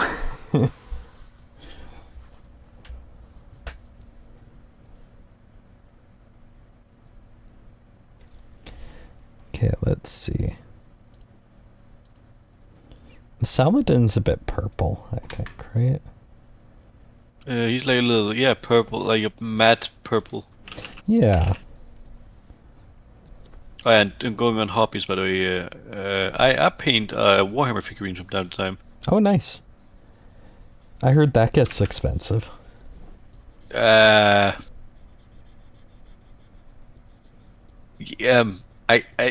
yeah, okay, it's an expensive hobby. I cannot run from it. I was like trying to think, like, defend myself. What can I say here? Honestly, that's like the biggest thing I know is it's expensive. But then again, gaming's expensive. Yeah. Guns are expensive, but they're so cool, man. Yeah. You can look at it this way: if you buy everything you need to for an army, then for like a 1,000 or 2,000 point army, depending on the army you're buying, of course, or you're building up, of course, that means it's going to take a longer time. Mm-hmm. More models, more money. Yeah. I chose the guard because I like him, but they're kind of expensive. But I bought in at a good time to say, okay, without going into too much of a rant. But nice. I like that picture. Yeah. Really smug. I've liked that one for quite a while. That's one of my favorite fan arts of it. Yeah, it's very good. There's not much fan art. And you're honestly, if you look on like r34.xxx, my stuff is pretty easy to find there. Nice. There's not a lot of art of this movie. Oh, have you drawn stuff? I've not seen the movie yet. I did, yeah. Oh, and by the way, this has been like 3 months ago. No, not 3 months ago. Last year I painted this one, by the way. Oh? I'm really happy with the outcome. Yeah, that's cool. I can see a small amount of mistakes, but it is what it is.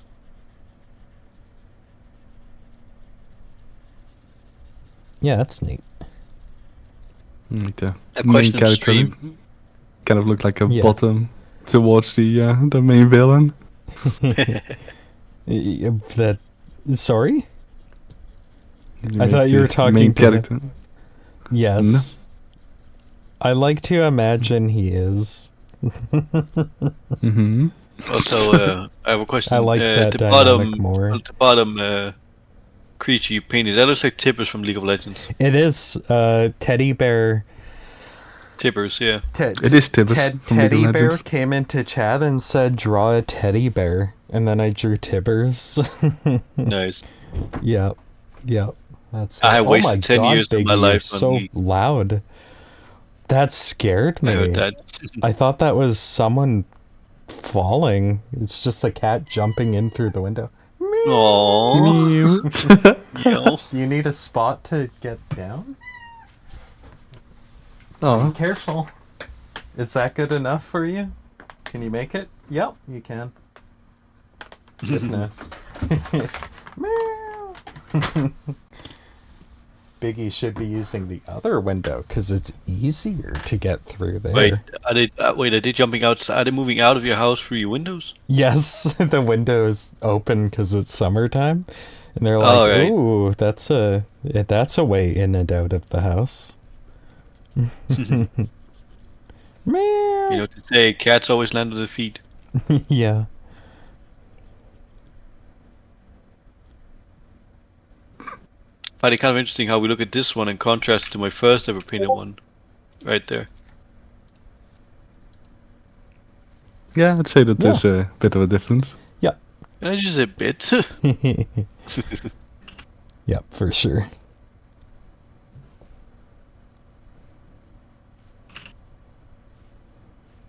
Also, I like how in the first picture I sent, he's standing on a soda can. Meow. Sorry, these cats are very silly. They're goobers. I like them though. They fight a lot though. Goodness. I guess that's pretty common with cats though.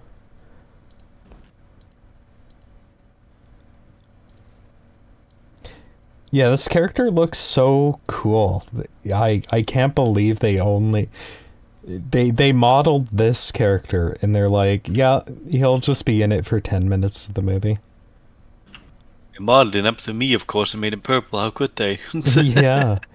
Yeah, they made him so suing. cool. I'm kidding. It's like in Phantom Menace when it's like, oh, Darth Maul, he's so cool. Oh, he's dead. Except Saladin doesn't die. He just bullies a jar for a little bit and laughs and runs off with his friends.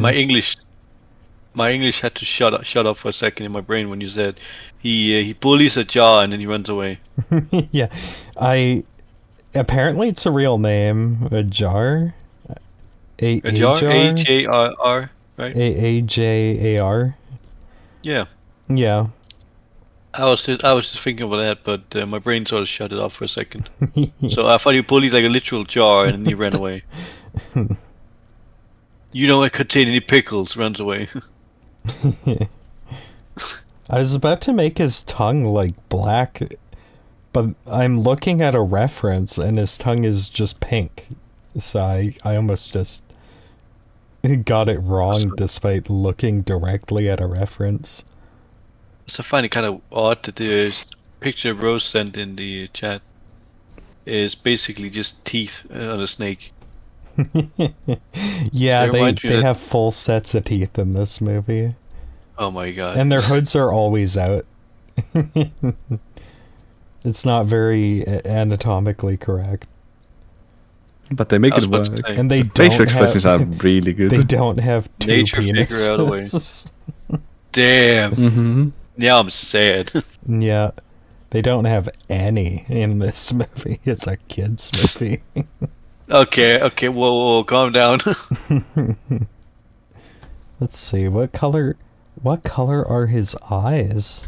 Are they have to be purple, right? They look purple in the artwork, yeah. They gotta be purple. Purple.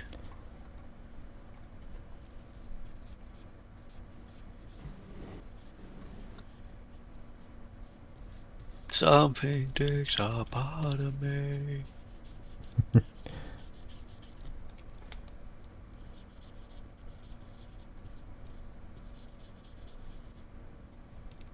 Oh, is that corn? What? Something takes a part of me. Yeah, that's corn. You're correct. Sounds kind of corny.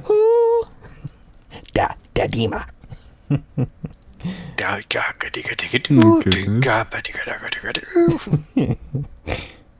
Hell yeah. I'm a metalhead and I can't run from that. Yeah, that's a good thing. I'm literally sitting in a band t-shirt, I can't run from that. Name 5 band songs. 5 band songs? Yeah, name 5 songs from the band. From what band? The band? I think there's a band Band. called The Band. Yeah, The Weight, Chest Fever, those are the only 2 I know. From porn? No, The Band. Take a load off Fanny. Take a load for free. It sounds like a sperm bank employee. Oh no. Take a load off Fanny. And you put the load right on me. I mean, sorry. that's not as bad as the Beatles with Come Together right now. All over me. Do do doodle doo. Shoot me doodle doo. Oh no. Mark David Chapman was just listening to that song word for word. He does say "shoot me." Well, he said it himself. He Bang. said it, yeah. The Beatles are pretty good. I really like George Harrison. He's sort of the unspoken hero of the Beatles, I think. I'm just reminded of the video of like Seth, where he goes like, "Oh, it's a cat in the background." Kitty. No. I think he's hungry. That's gotta be Biggie. Big E? Biggie. Oh, big isn't like big. I thought it was like big isn't like the big E, like the letter E. Oh, no. Someone named him Biggie Smalls. No. Yeah. Amazing. Yep. And the female cat is named Jasmine. I think after the Disney princess. I think she came from like a litter where they're all named after Disney princesses. And this is Josephine. I don't think there's anybody named Josephine like Disney princess, but I just thought of like I had to think quick of the girl name. Yep. Brave. No, that's not her name. Frozen. She's That's a the Disney movie. princess. No, Elsa.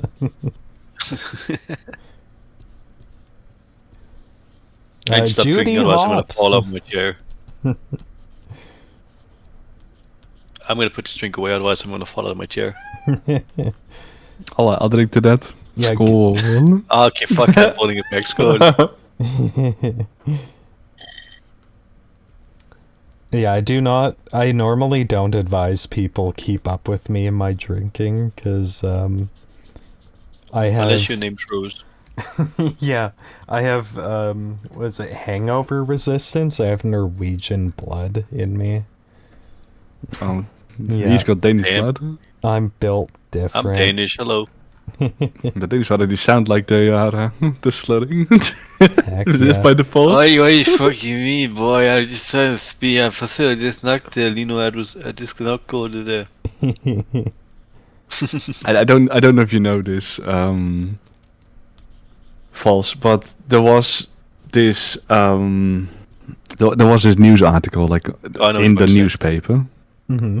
an official newspaper, where like a Swedish person in Malmö, which is like all the way like in the south part, which is like very close to Denmark, Yeah. got so drunk that the police thought that he was Danish.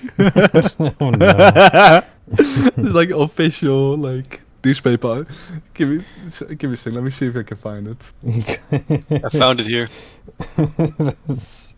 That's funny. I found it right here. That's ridiculous.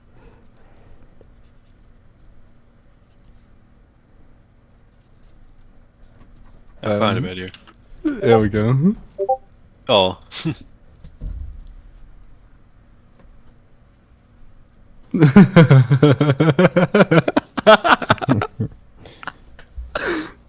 Oh no. When the man was arrested in a car, the police initially thought that he was speaking Danish, but he was so drunk that he had difficulty expressing himself. Oh no. The man, a 29-year-old resident of Trollhätte, was later charged with aggravated drunk driving, unauthorized departure from the scene of an accident, and violation of the law prohibiting knives and other dangerous objects.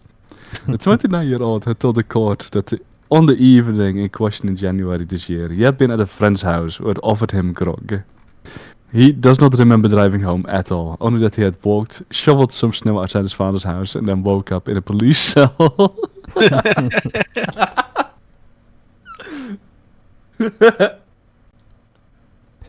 I don't know what you mean. I was out shoveling snow, and then I woke up in a police cell.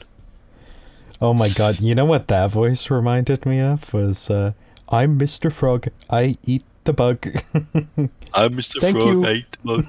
Thank you. I don't know.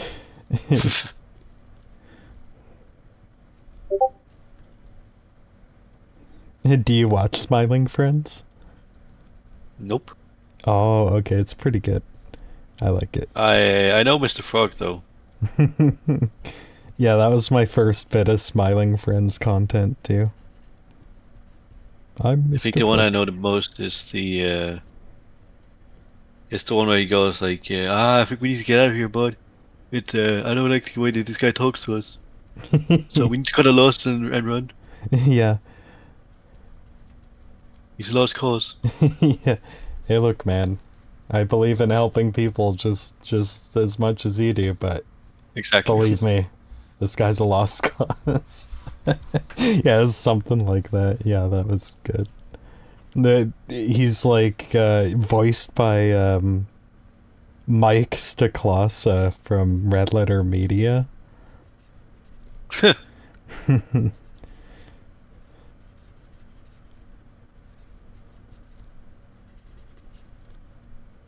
My favorite character has to be Alan Red, the red guy who looks silly. I think he just looks weird. Yeah, I like him. He's funny.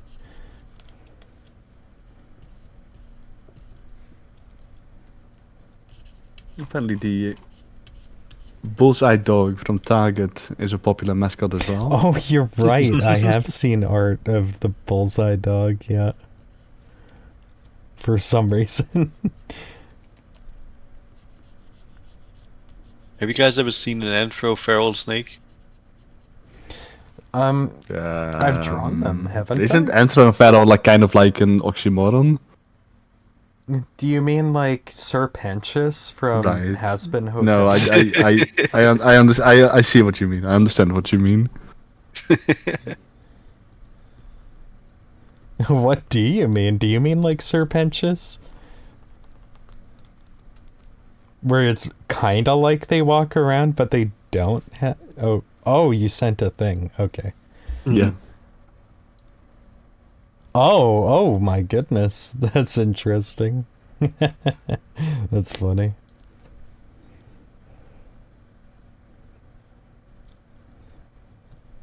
Who's the other thing? Of course, a Duolingo mascot. Lord. Say Pafe or I shoot you. I butchered that so hard. Holy hell. Yep. I see like a lot of art of like the E6 mascot as well. Nice.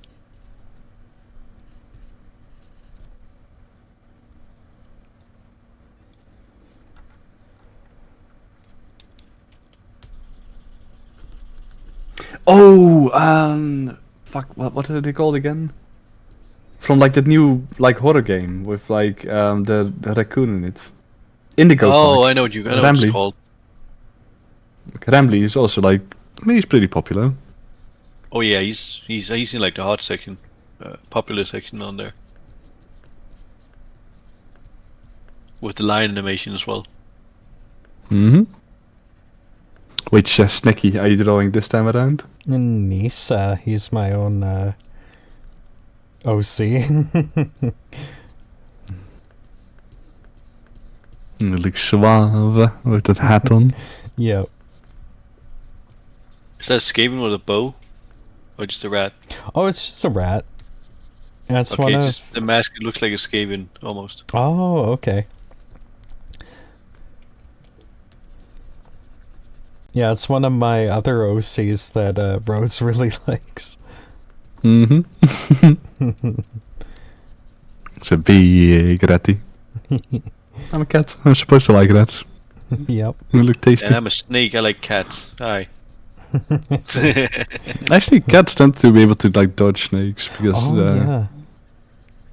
Yeah, because, you know. Fast yeah. reflexes. Mm-hmm. Like, yeah, there are like videos where you can see like in like slow motion while like a snake like tries to attack and the cat just like jumps right out of the way. Well, snakes should like rats too, right? Yeah. Oh yeah, they eat They rats. eat rats all And the time. eggies. Actually, speaking of which, this character does have a pet snake. This guy's name is Nisa Tanner, and he has, I mean, a pet snake, a pet rat. And he has a pet rat named Kobe. Copious amount of rats. I think it was like supposed to be a play on Mau Mau Heroes of Pure Heart, where there's a snake named Kobe, and he, along with the orangutan named Tanner, form Oranga Snake.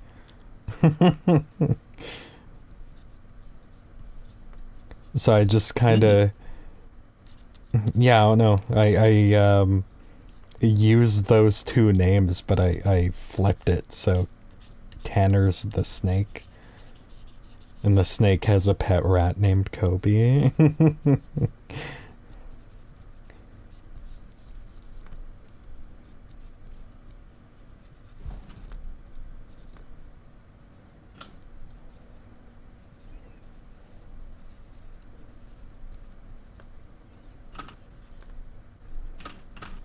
What kind of games do you play, by the way, Falls?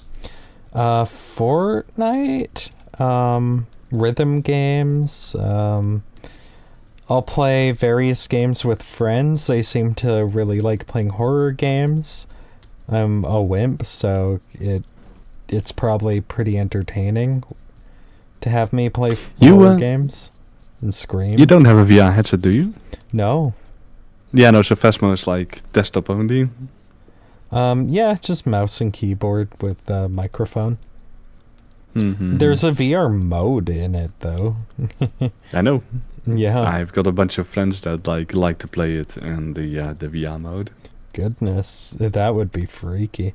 I only played one match of it tonight, but it was or last night, but it was pretty intense. The freaky part is like part of the fun. It's like bungee jumping, where like you get like a shot of adrenaline, but it makes you feel alive.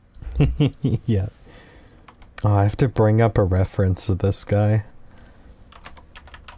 I need references for my characters. They have like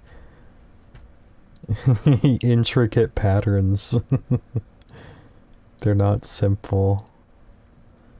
Oh, I completely forgot his patterns and did them wrong. For some reason, I thought there was yellow in his design, but I was thinking of Serpentious. Okay.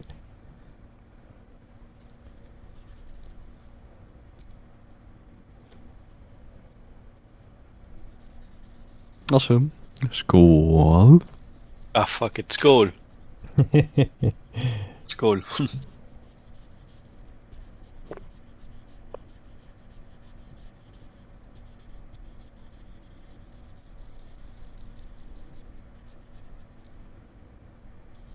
I do really like how you've like kept up the drawing for like years and years and years. Falls like you are one of the most persistent people that I know. Really? A lot of really. artists I follow are just as persistent with it. I mean, some of my friends aren't, but that's fine. Like I say, it has paid off. Like I've seen your journey for like a pretty long time now, and like you've gotten pretty fucking good. Yeah, I would say so. Yeah. Yeah, when I put the time in, I can make pieces look really cool. Are you fine with... Oh, actually, it's not even a not safe for work piece. I could probably share it. Let's see. Where was it? Whoops. Here, I'll share it in the chat. Oh. This was my favorite piece that I've ever done, and it took me like an eternity. But I think it turned out really cool, actually. So look. Ooh. That looks really nice. Yeah, I was really happy with how that one turned out.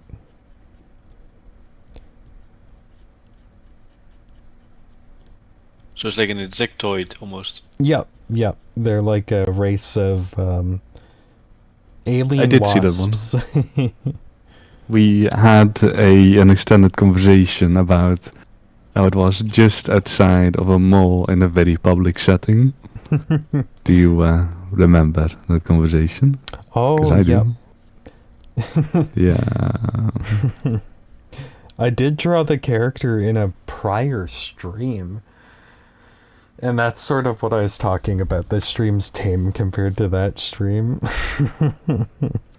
I drew I'd say the so. same two characters, but it was very much not safe for work that time.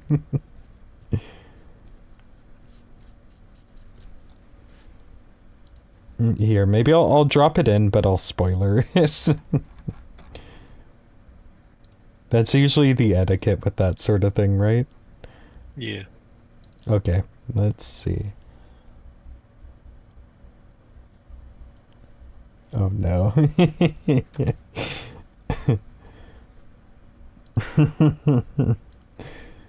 I have not seen that one. You haven't? That was one I of the haven't. art streams we did. I was about to say, why is the tag is not safe for work? Then I realized, oh, I see now. Yeah.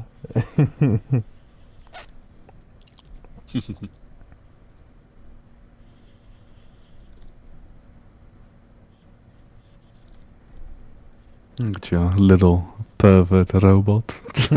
Yeah, no, I like him. A lot of people seem to like him, even though he's basically gay robot Glenn Quagmire. He's a problem. He's not going for giggity quite yet. No.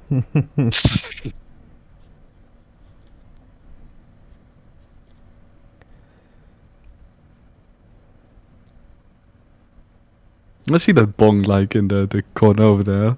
Kind of reminds me that weed is like super fucking illegal over here. Oh, weird. Which kind of that kind of sucks. Your judicial system is bizarre there. It's like a completely different world.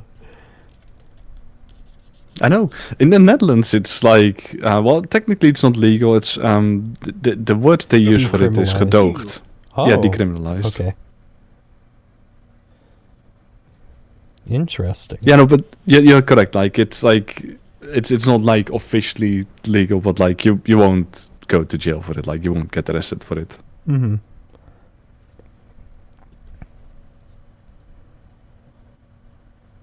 Yeah, we have the same thing here with cocaine.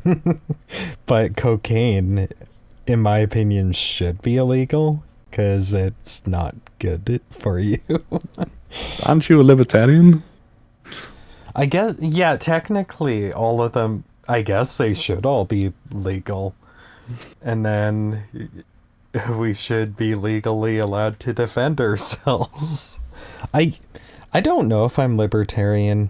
Maybe I'm just an anarchist these days. Maybe I'm going. I mean, even full as an anarchist, yeah. that means that you shouldn't want them to be regulated quite that strictly. I don't get me No. wrong. Like, I don't think people should be taking it. Like, I think it's dangerous, but Yeah, yeah. Yeah, I guess that's true. I don't get why seatbelt laws are a thing. Like, duh, for safety reasons. The only argument I've ever heard that makes sense is insurance reasons. so there's like one thing which, like, I'm not saying that this is a good argument, Mm-hmm. but this is a bit of a tangent and a bit of a rant. So and I'm actually gonna go and take a sip before I get started on this. One sec. Skål. Cool. Public healthcare, Mm-hmm. like socialized healthcare. It means that everyone is paying into healthcare, right? So like a part of your taxation goes into like healthcare, which means that like a part of your taxation goes into healthcare for other people. Yeah. And a part of what other people pay that goes into your healthcare. That's the idea. Like we like all pay a little bit towards it, and so we all get like healthcare coverage. Mm-hmm. Now, if you are morbidly obese, you incur more healthcare costs. And so it means that on average, like you're going to be like needing more care, and your lifestyle is going to be more expensive for the healthcare system. Mm-hmm. Now, if it's all privatized, that's your costs, that's your responsibility. If it's socialized, then that means that that burden falls on everyone. And like for the individual fat person, that doesn't matter. But like if there are like a very large amount of fat people, that means that there is a significant strain on the healthcare system that doesn't need to be there, Mm-hmm. right? And so what like governments with socialized healthcare will do is that they will typically incentivize that you work out. So they will make it like, cheaper to go to a sports school. Or they will like subsidize, going to a sports school, right? Yeah. Or they will make it so that like there are better food standards. Like I know, for example, that in like Denmark, they have like a pretty high taxation on like fat and sugar, I believe. Yeah. And they do that to incentivize people to eat healthier food, because the healthier food will be cheaper. And like on average, people will typically choose for the healthier food, and manufacturers will choose to produce healthier food, because otherwise they get taxed to hell and back, right? Like it eats into their profit margins, Mm-hmm. right? And when it comes to like seatbelts, a lack of seatbelts means that accidents are going to be more severe, and to some extent, like this means like just people losing their lives. And if they don't lose their lives, it's going to mean like more severe hospitalization that is going to be needed to get them to recover. And they might end up, like permanently crippled, or like, just permanently disabled. Yeah. The act of putting on the seatbelt is a really small thing to ask compared to what you get back for it. And you need to understand like what you get back for it is not just for the individual, but also just like on a macro level, like for society at large, where like if someone doesn't use a seatbelt, or if enough people don't use a seatbelt, it just increases the amount of money that the state has to spend on them. Mm-hmm. Either through socialized healthcare, or through, what's it called? Like when they become invalid? Sterilization? Like, No, disability reimbursement. Like when someone becomes disabled, so they can't work anymore, so they get like okay. Early retired? money from this.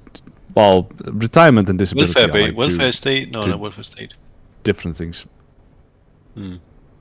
And so, like, I don't really personally have a problem with seatbelt laws, because the advantages, or like, the good things that it does for society at large severely outweigh like the very minuscule effort of just like clicking in one single handle.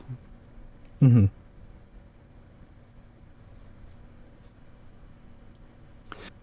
And that's like one thing when it comes to like anarchy, I suppose. Where like sometimes having small things done just benefits society at large. Like take for example our roads. Like, we see it as like very very common nowadays that we can drive from like one place to another place. If you think of like the old Roman times, like that wasn't like quite that obvious. No. One of the strengths of the old Roman Empire was precisely because they built roads, and they built like a lot of roads, and that roads were like a lot more shit than the ones that we build nowadays. They certainly didn't have concrete back then, I believe. But it still allowed for like just a lot of trade between cities. And you could look at a road and you could say like, well, it's a waste of fucking money. Why the fuck would you build a fucking road over there? Like, good job throwing away all that money. But it did actually have like a tangible impact for the prosperity of just everyone around there. Yeah. Right? Yeah. And that's something that you don't really get when like you just have like individual people, because individual people, like, they might make a road, but they only make a road for like their direct that own mansion, that own like their own area, that own the part that they own at that point in time. Like they're not incentivized to make roads for other people because why the fuck should they? Mm-hmm.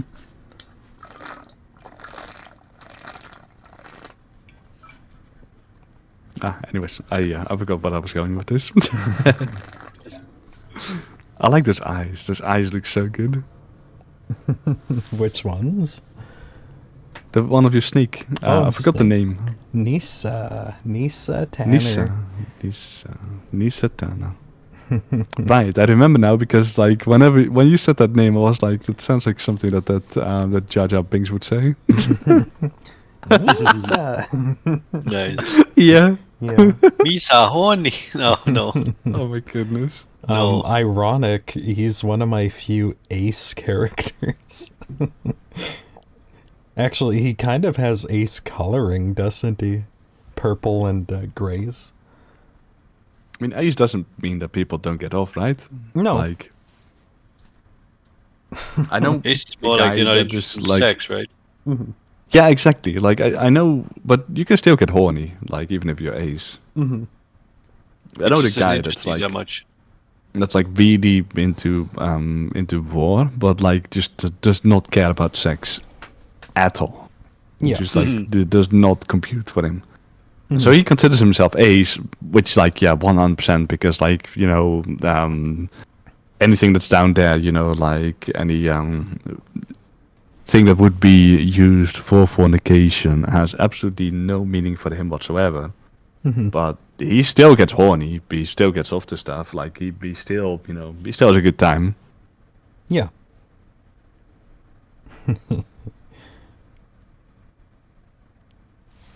Actually, should I maybe add... Okay, I know I forgot one thing I usually add that makes these pop, for one. White highlights to things. Let's see. Sorry. Really like that dynamic, by the way, of like the two snakes, the Saladin snake. Oh, yeah. That's it's kind of my thing as well. Like the big bad villain. I know that the villain is supposed to lose, but No, I like it too. yeah. The big rude jock character, but yeah. But they end up winning.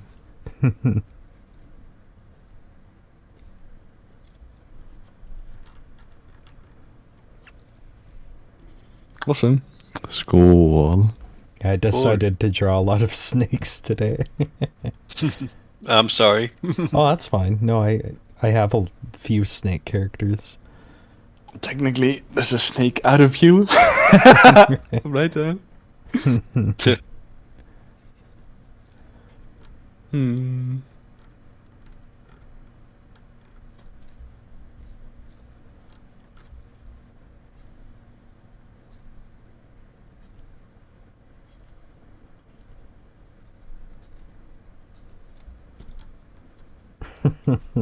It is really nice to watch you draw. It's Is it? interesting. Yeah. Yeah, it is. It's It really therapeutic, is. almost. Yeah, I guess so. I mean, it's pretty fun to draw these days, at the very least, so I'm happy as well.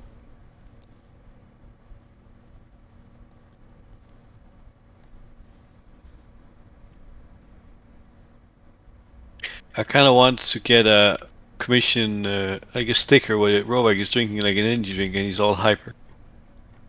You're like all hyped up, like, yeah! Mm-hmm. Mm-hmm.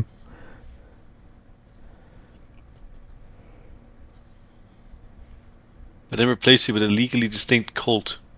There's an energy drink called Colt.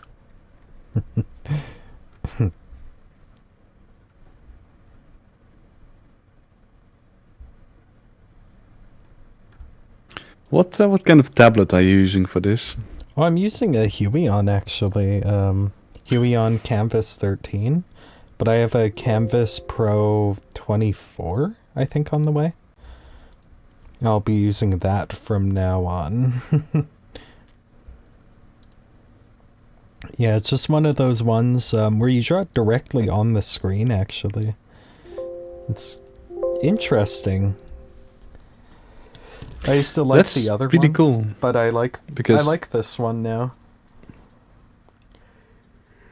I remember, and this is from like... Sorry, go on. Oh, no problem. I wasn't gonna add much, really.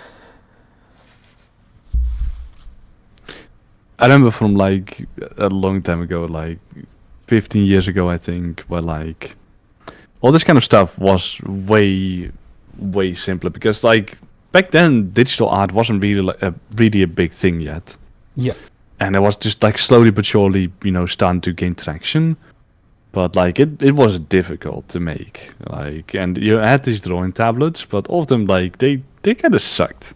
They definitely like weren't like a screen and a tablet like combined in one. Like you had to like take into account that when you were drawing, like to some extent, like you were just left over to the whims of your drawing tablet. Mhm. I owned one of them, but like my parents had like.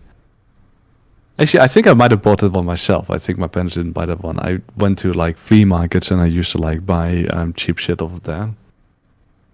I certainly gave it a try, but like it never went anywhere. Like I did it for a bit, and that's also partly why I just admire your perseverance so much, because you clearly have what I do not have. But it's just, I find it so fucking cool to like see how far we've come and just like what's possible now that just wasn't possible back then. Yeah. Yeah, I agree. It's definitely been a journey. It is funny when people say, "Wow, you're so talented." It's just like, no, I just have done this a lot for a long time. Talent is like Yeah. implying that it didn't take any effort. What they say. Hard work beats talent if talent doesn't work hard. Yeah, exactly. I could definitely see that when it comes to like painting Warhammers as well, like from where I began to where I am now. Yeah. Yeah, it's like with any skill, really. Oh, Yeah. Oh, Jazzy's was that the one not with the as cats? nimble as Biggie is. I'm just knocking shit over instead of doing it right. Oh my goodness. It's just like everything. Yeah, far left. Yeah. I'm walking here.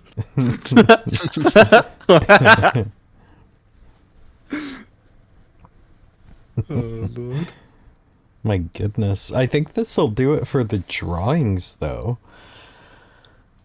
Yeah, it looks perfect. It looks good. What are your plans?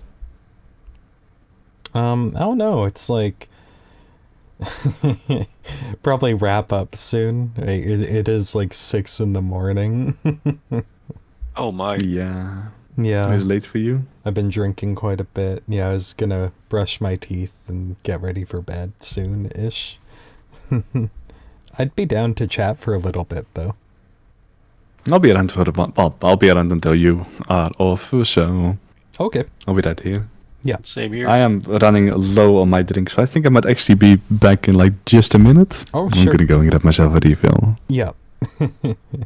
I pushed my drink to the side, otherwise I'm gonna be a little bit bleh. That's why I'm like, okay, and it's like a quarter left. Yeah, it's dangerous to keep up with I'm with lightweight whenever it people comes to drinking. sometimes. Yeah, yeah. Very Gotta be lightweight. careful.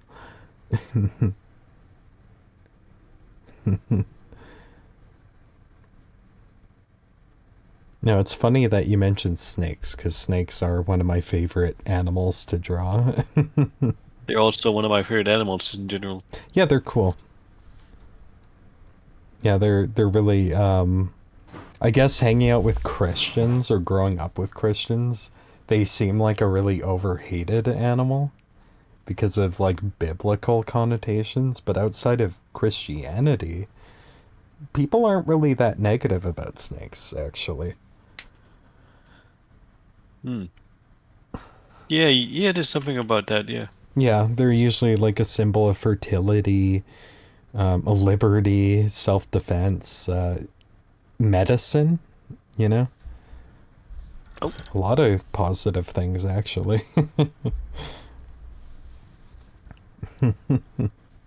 You also see snakes on like health symbols, as unless that's what you just said. I couldn't really Oh recall. yeah. Yep. Yeah, that is one that I mentioned. All right. I'm back. Welcome back, Rose. Thank you. Hi. Hi.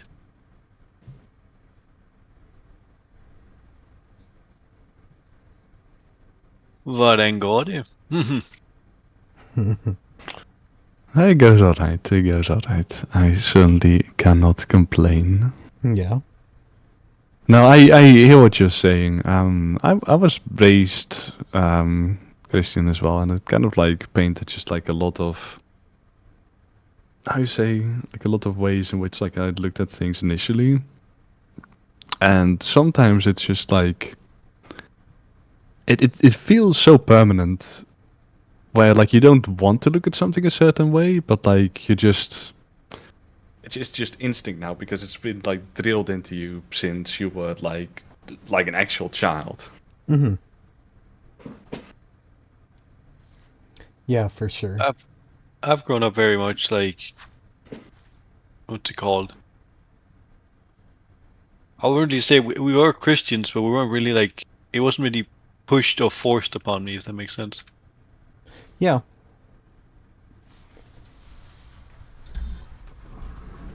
But in my case, for example, and this is like.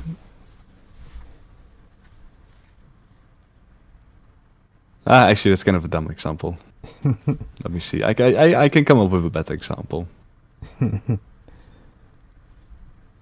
So I do feel like I've like overcome like most of like the innate things that I have, but it's like when it comes to pleasure, for example, like I think that might actually be one of the better examples. You get told like from a very young age, like, you know, if you feel happiness in something, like it's a bad, you're probably doing something sinful. Mm-hmm. And okay. it makes it like really difficult to enjoy things because you've got like this.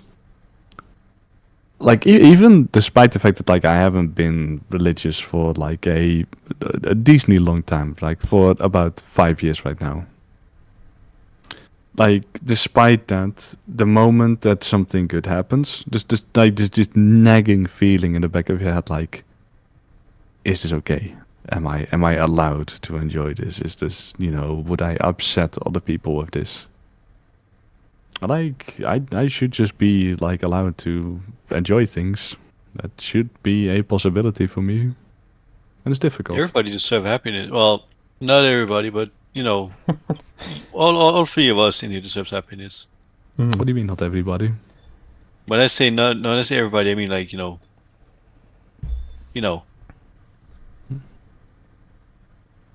Even my ex deserves happiness. Even Punch deserves happiness. Like, I'm I not don't gonna agree with that. Like, I murderous. think every, yeah, but even they deserve happiness. Like, they should not be getting happiness by taking it away from others. Mm-hmm. But Or I by don't getting think that happiness they by like killing people, innately that's what I like mean. suddenly gave up like the right to be happy. Like, Mm-hmm. Yeah, I mean, like, yeah, I guess so. It's hard to get into examples without going like, oh no, do I really want to mention these people in this discussion? yeah, exactly. That was kind of where I was going at. Like, I Yeah. could pick this up, but like, I was I about to don't. think of the obvious one. I was like, I don't want to sound like Kanye West in any sort of capacity right now. Oh Lord, you don't want to. I find it tweet so fucking funny where the whole like thing between like Trump and Elon, and he goes like, "Bros, no, we love you both." Oh, that's fucking great. Oh my goodness. Yeah. It's like the one person that you do not want endorsing you, just like very out there, like, no, get back together, please. Yeah. Oh man. I gotta say, like, when it comes to like the USA, like the everything that I'm seeing from there, it feels like a fucking reality show. Kinda does, yeah. It is a reality show because we see it through our televisions. But So, just like Rose? it's just like we're going towards the end of a season, and they're like working up towards a climax. It really feels like that. It feels like they think their ratings aren't good enough, so like they're just like trying to cram some shit in to pump that shit up. A filler episode. Oh, maybe, yeah. Oh my goodness.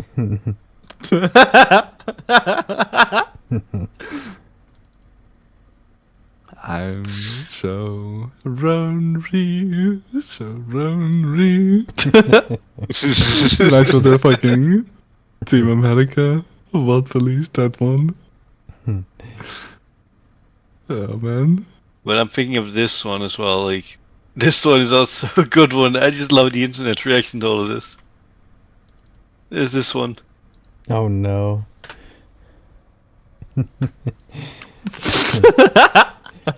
Tariff boy and ketamine boy. Tariff man and ketamine boy. Oh, beautiful. Absolutely horrible. These are two grown adults.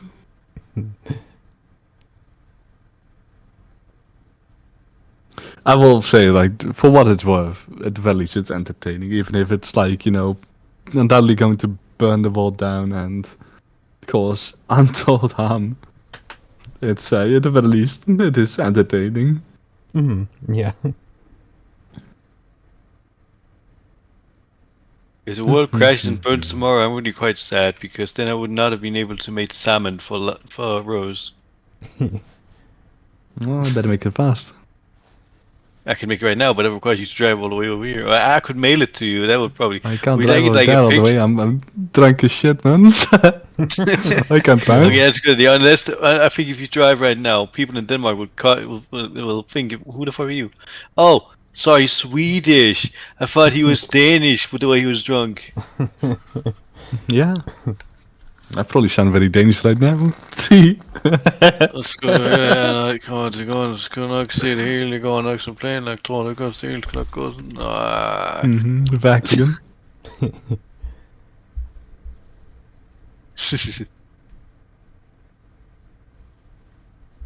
Oh man. Like, just in general, like, USA politics so weird.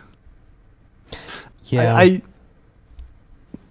They like complain about like Canadian politics, but like sure, like your politicians suck as well, but like they do in every single fucking country. Like you know, I don't think a good politician like is really easily gonna be found. Like I feel it's a bit of an oxymoron. Yeah. But I like gradations. It's like if you have pain, there are like gradations. It's like, oh, you know, I stubbed my toe, and oh, like I burned my entire right leg in like a pit of lava. Like, you know, they have different gradations of pain.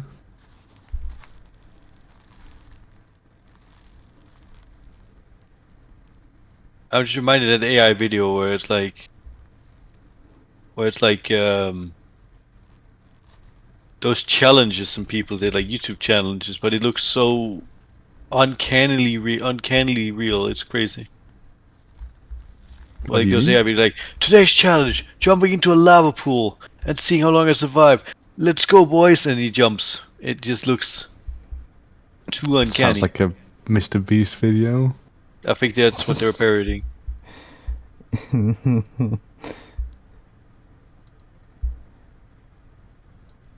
All right, guys, we got a Olympic-sized swimming pool full of lava. Alright, boys, we rebuilt the Titanic. And to just sing it again. Last one to get out. Last one to leave. Winter Lamborghini. If I'm not mistaken, like he tried to do like that whole Squid Game thing, but like Beast Games Yeah. recently, and it kind of went like shit. Yeah, I heard it just evolved into like bribing Devolved. people, right? Yeah. Yeah, like the only thing that the guy has is money, and just like a lot of it. People keep giving him money, so Yeah. that kind of feels like with like a lot of millionaires and billionaires, for like people just giving them money, and they don't know what to do with it, so they just like do the most ridiculous, crazy shit with it. Yeah, that does often And I wish happen. I wish I had $1 million, but that would change me who I was. That would change who I was. I think. Yeah, Jimmy Beast is definitely the epitome of that. I don't like to I mean, smile. if you don't know how to use $1 million, like it's not gonna last you for very long. Hey guys, today we're gonna be giving a blind kid the ability to see for 30 minutes. And and then we take his eyeballs back as a reclamation Yeah. of, I don't know. I was just thinking of like what's it called again? Like if you could wish for one thing. Oh, sorry. The genie looks at me weird when I wish for all blind people to be able to see for 5 seconds. This is fucked up, but I kind of like had a chuckle at a joke. Yeah. But like with $1 million, like if you were to get that, like you could like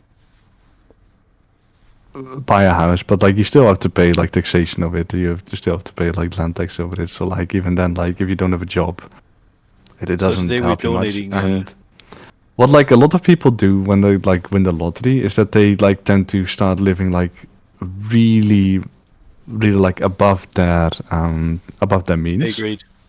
They burn through whatever they have like within a year, and then like eventually they end up like worse off than they were before. Yeah. Which like has been documented, and I'm not saying that it always happens. I'm just saying that like in the majority of cases, like people that win the lottery tend to like end up worse off at the end. Yeah, I have heard of a couple who won the lottery and they spent a few million and just they felt like their lives were over because they just were sitting on like $50 million and they didn't have any interest in buying more things. Abundance of stuff, you know. Yeah. I mean that's fine. Like if they don't want to buy any more stuff, like that one just enjoy life. That's a good problem to have. I have more money than I know how to spend. That's not the problem that I'm talking about. Like I'm also talking about the problem where like it's not enough for a lifetime, Yeah. but it is enough to like get you into like spending behavior that like will fuck you over in like the long Oh. term. Yeah. Yeah. Like those scratch and win tickets where you win $1,000. Well, even 1,000 like is not that much. I'm also No. like a million like right now at this point. Like I think $1 million is like if you use it right, it can really like it can help you in so many ways. Like it can like pay off a mortgage, and Yeah. get you out of debt. Yada yada yada. Hmm. But like $1 million is not enough to live on for the rest of your life. No, you have to keep. It's not putting like in retirement kind of money. Yeah, Yeah. exactly. work. Yeah.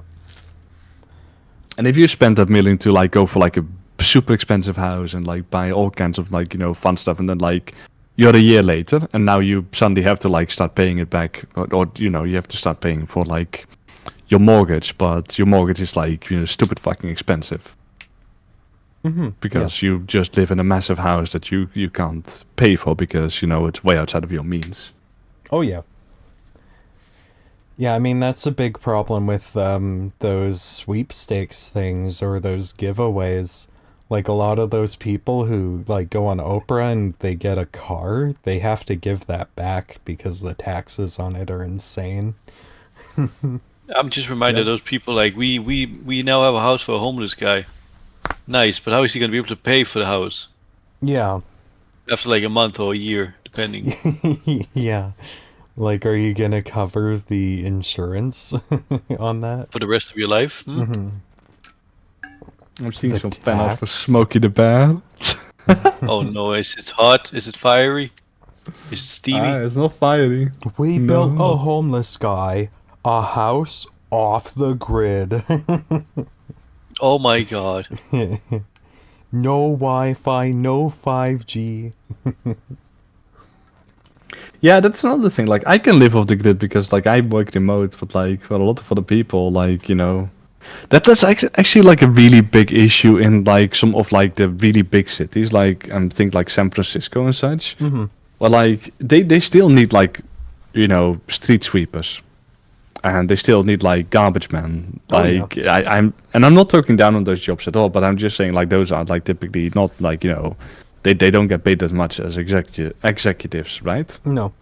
Then you've got like the middle of San Francisco where like the rent is like extremely high, like ridiculously fucking high, and they're having like legitimate issues right now filling job positions for just like ordinary jobs, because like if you get like an ordinary job like a street sweeper, you can't afford to live there. Like you have to travel from like way the fuck outside to get there. Mm-hmm. And it's starting to become like an actual issue where like a lot of these positions just get like unfilled, and like, you know, garbage on the fucking street piles up because of the fact that they cannot fill these positions because it's just like all so fucking unsustainable what they're doing right now. Yeah. Yeah. They're gonna have to get robots to do it, and fast. Oh god, I'm very mixed on automation. I think it has the potential to be good, but like in our current climate, I think it is going to be very, very bad. And let me explain. Once upon a time, we used to be hunter-gatherers. Then we found out that, oh hey, agriculture, kind of cool. And so we started doing agriculture. Mm-hmm. And then we became serfs, where like 95% of the population was just like busy with just like making sure that we had enough food. And you had like a small amount of like, you know, craftsmen, you know, blacksmiths, merchants. But this was like a small portion, because like the majority still needed to be like, you know, making food. Because you yeah. needed a lot of hands to make food. Yep. At some point, we got automation. We got like, you know, threshing machines. We got tractors. And all of a sudden, this meant that a lot of hands could be used for other stuff, so that they didn't need to like, you know, be making food, so they could like tailor clothes, or they could like make tools, or just anything else. Yeah. Yeah. And like this has been like good and bad. It's been bad in the sense that like a lot of people lose their jobs, but it's been good in the sense that those people can find a different job. Mm-hmm. But it kind of feels like we're getting to like the edge of like where that is still feasible, where like we're still taking jobs away, we're still like automating shit, but we're not creating new jobs for like what's being taken away. No. And it also feels like the automation, you know, when it's like agriculture being automated, it's like by and large just like the populace at large that benefits from it, because, you know, we all need food. But right now at this point in time, it's like 3 people in the USA that benefit from it, and like that's it. Yeah. Like all of this is like just so concentrated in like just a few things. I don't know if you've ever watched Altered Carbon. Oh yeah. Yeah, I think do I you watched remember- season 1. Yeah, there are 2 seasons, and don't bother watching season 2. It's not bad, but it's like it's like very open ended, and like they never made a season 3. Like it was like Yeah. fucking killed after season 2. Mm-hmm. And season 1 is like is nicely self-contained. Season 2 is not. So like, do not watch season 2. Yeah. But like the entire idea behind season 1 is like, okay, the oligarchs, they won. Like you've got some people that are like fabulously wealthy, that are like just insanely wealthy, that they live forever. Mm-hmm. And you've got like just the plebs that are like living on the earth, and that just like just fucking, you know, make buy and make do like however they can. Mm-hmm. Right? And Yeah. unless you like are at least somewhat corrupt, like you're just not really going to be living like a very good life. No. That is how it is. Yeah. And that kind of feels like the future that we're going towards, where like all this automation that we're looking at is just going to mean that more people are going to lose their jobs, and that like a couple of very rich people are just going to be like even more rich. Yeah. Yeah, I mean it's definitely tough for sure. I feel like we are veering in the direction though where the low end jobs are higher up now. Like they're automating away the low end jobs like little by little. I mean, yeah, then like that, the way that I see it, that should be like that. Like we should automate jobs that that are doing manual labor, and we Yeah. should make it so that we can enjoy our society. We can make art. We can live our lives the way that we want to, Yeah, and we can because let automation take care of stuff. But like that's not how it is actually playing out. no. But I mean nowadays, we look back at the stuff they were complaining about 50 years ago, and we say, oh, well, that's just a given nowadays. But back then they were saying like, oh, photography is gonna kill painting, cars are gonna kill the horse carriage industry, and it's like, I mean, yeah, the I'm cars sure, did kill the horse carriage industry. yes, but I'm sure glad we have cars. It was worth it. And cars are going to kill the planet as well by the Oh yeah. way that things are going. The Netherlands are going to sink even further below sea level. No, we'll just drive hybrids. We'll drive hybrids. I mean, hybrids kind of suck as well. Yeah. Electric cars kind of suck We'll as drive well. Teslas. Oh god, that's man. Like, if there's one thing to be said about Elon Musk, is that at the very least, like, he was really good at like hiding like the truly horrendous shit for a very long time. Yeah. Not anymore, but he was very good at hiding it for a very long time. I wonder if he just became radicalized. Oh, I guess he was a weirdo from the beginning, right? He has always been a weirdo, but like, Yeah. he got like so much worse over time. Like he got so much worse over time. Yeah.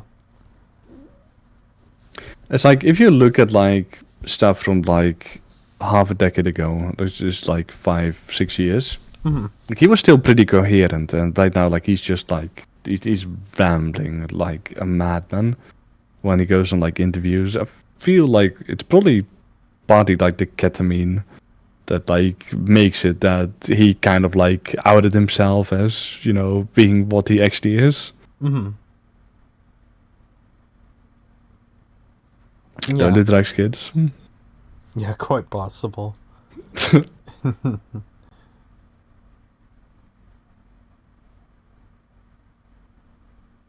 Nah, it's still like it's difficult because, like, on the one hand, like if you look at like more of a libertarian way, you would say like, well, if someone is like, if someone's really good at something, then they deserve to like to earn good for it and to have a good life.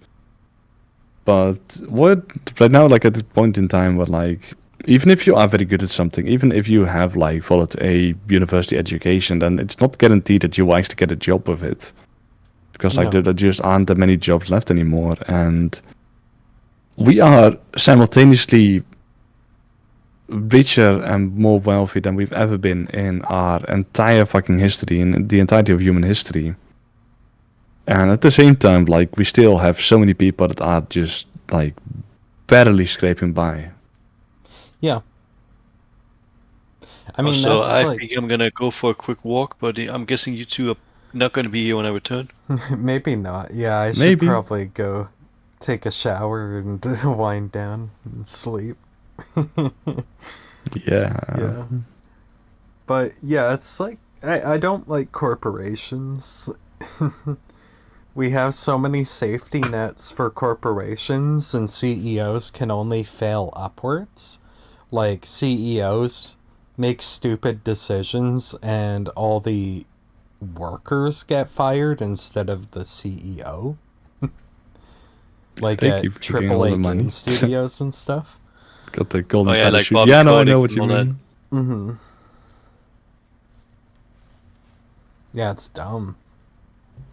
If it were In me, I'd Denmark, we at just least fire the CEOs.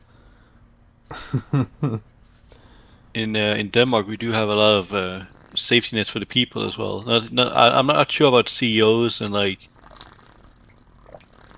what's it called, CEOs and businesses, but I know for a fact we have a lot of stuff for the common folks down here. Mm-hmm. Or at up here because it's like you know what I mean. In North America, it's like the opposite, where businesses get the rights of an individual. Corporations get the legal rights of a person. Yeah.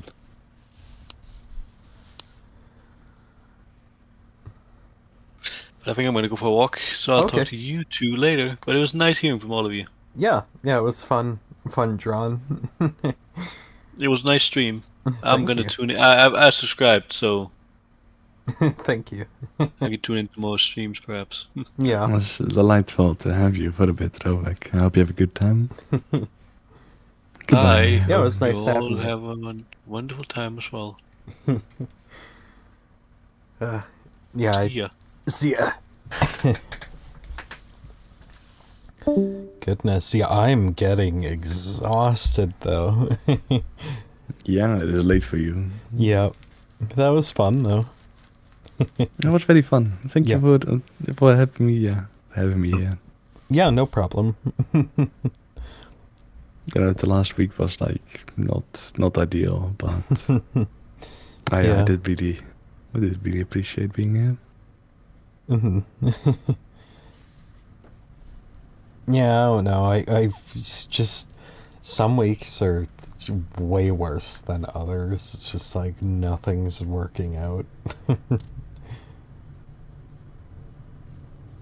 Yeah, it reminds me of. Give me a second. Let me. Bum. Where is it? Is it here? Is it here? Is it? Here we go. I found it. Just gonna share this to you Okay. directly. This feeling.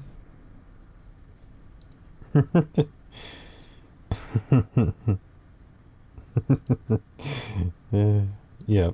Yeah.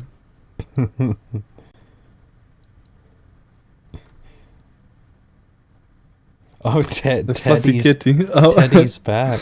I welcome thought back, Teddy. I drew Scar from The Lion King. The scar is a fluffy kitty. Kinda. Yeah, we did go for the fluffy kitty. Yeah, Kinda. it's Yeah. kind of a kitty. It looks very fluffy. Yep. Toxic Video showed up and I just drew a bunch of snakes. It's like, oh, yeah, I'm in the mood to draw tons of snakes, sure.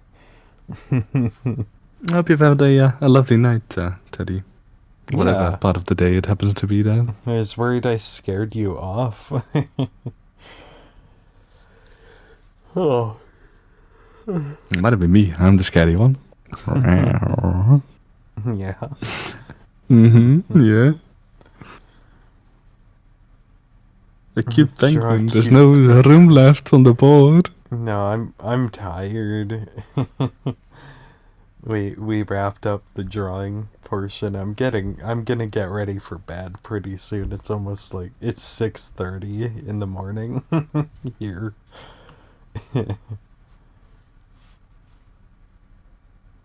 That was really fun though.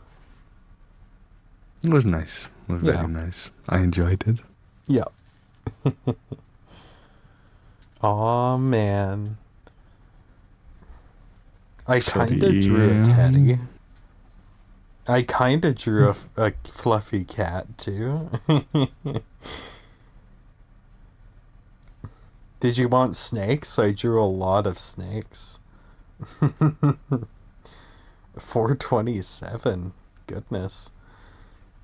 Well, you're like Eastern Europe, aren't you? Like somewhere like not Poland. You're like further east because Poland is, I believe, the same time zone as us. Mm-hmm. As Wow. me, anyways. Sorry, not the same time zone as you, False. 4:27. There might be Moscow time as well. Let me Yeah. check actually. I heard like live events get spoiled Yeah. because they air them at different times, like in different places, like sports events and stuff. Oh, wait, no, maybe not sports events, because people I bet doubt it for on sports those. events. Oh, maybe it's Yeah, sports exactly. events. Yeah. Like they get it at a different time, but like still the same. Like it's still the same time as you. It just like looks different on their side. Oh, yeah. Like at that time, it looks like they got it at like 6 p.m. But like they didn't get it at 6. They got it the exact same time as you did. Yeah. Yeah. Within like a few seconds as you did. Just like on their side, it's just like a different time zone. The time zones are fucky. Yeah.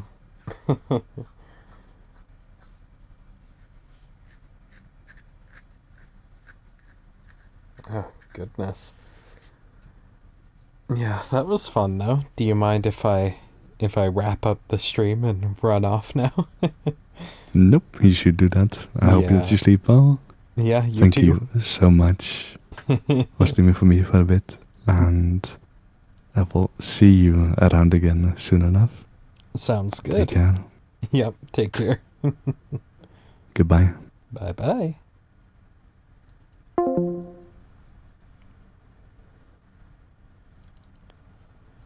Okay. Thank you for watching. That was a fun stream. I hope y'all enjoyed it.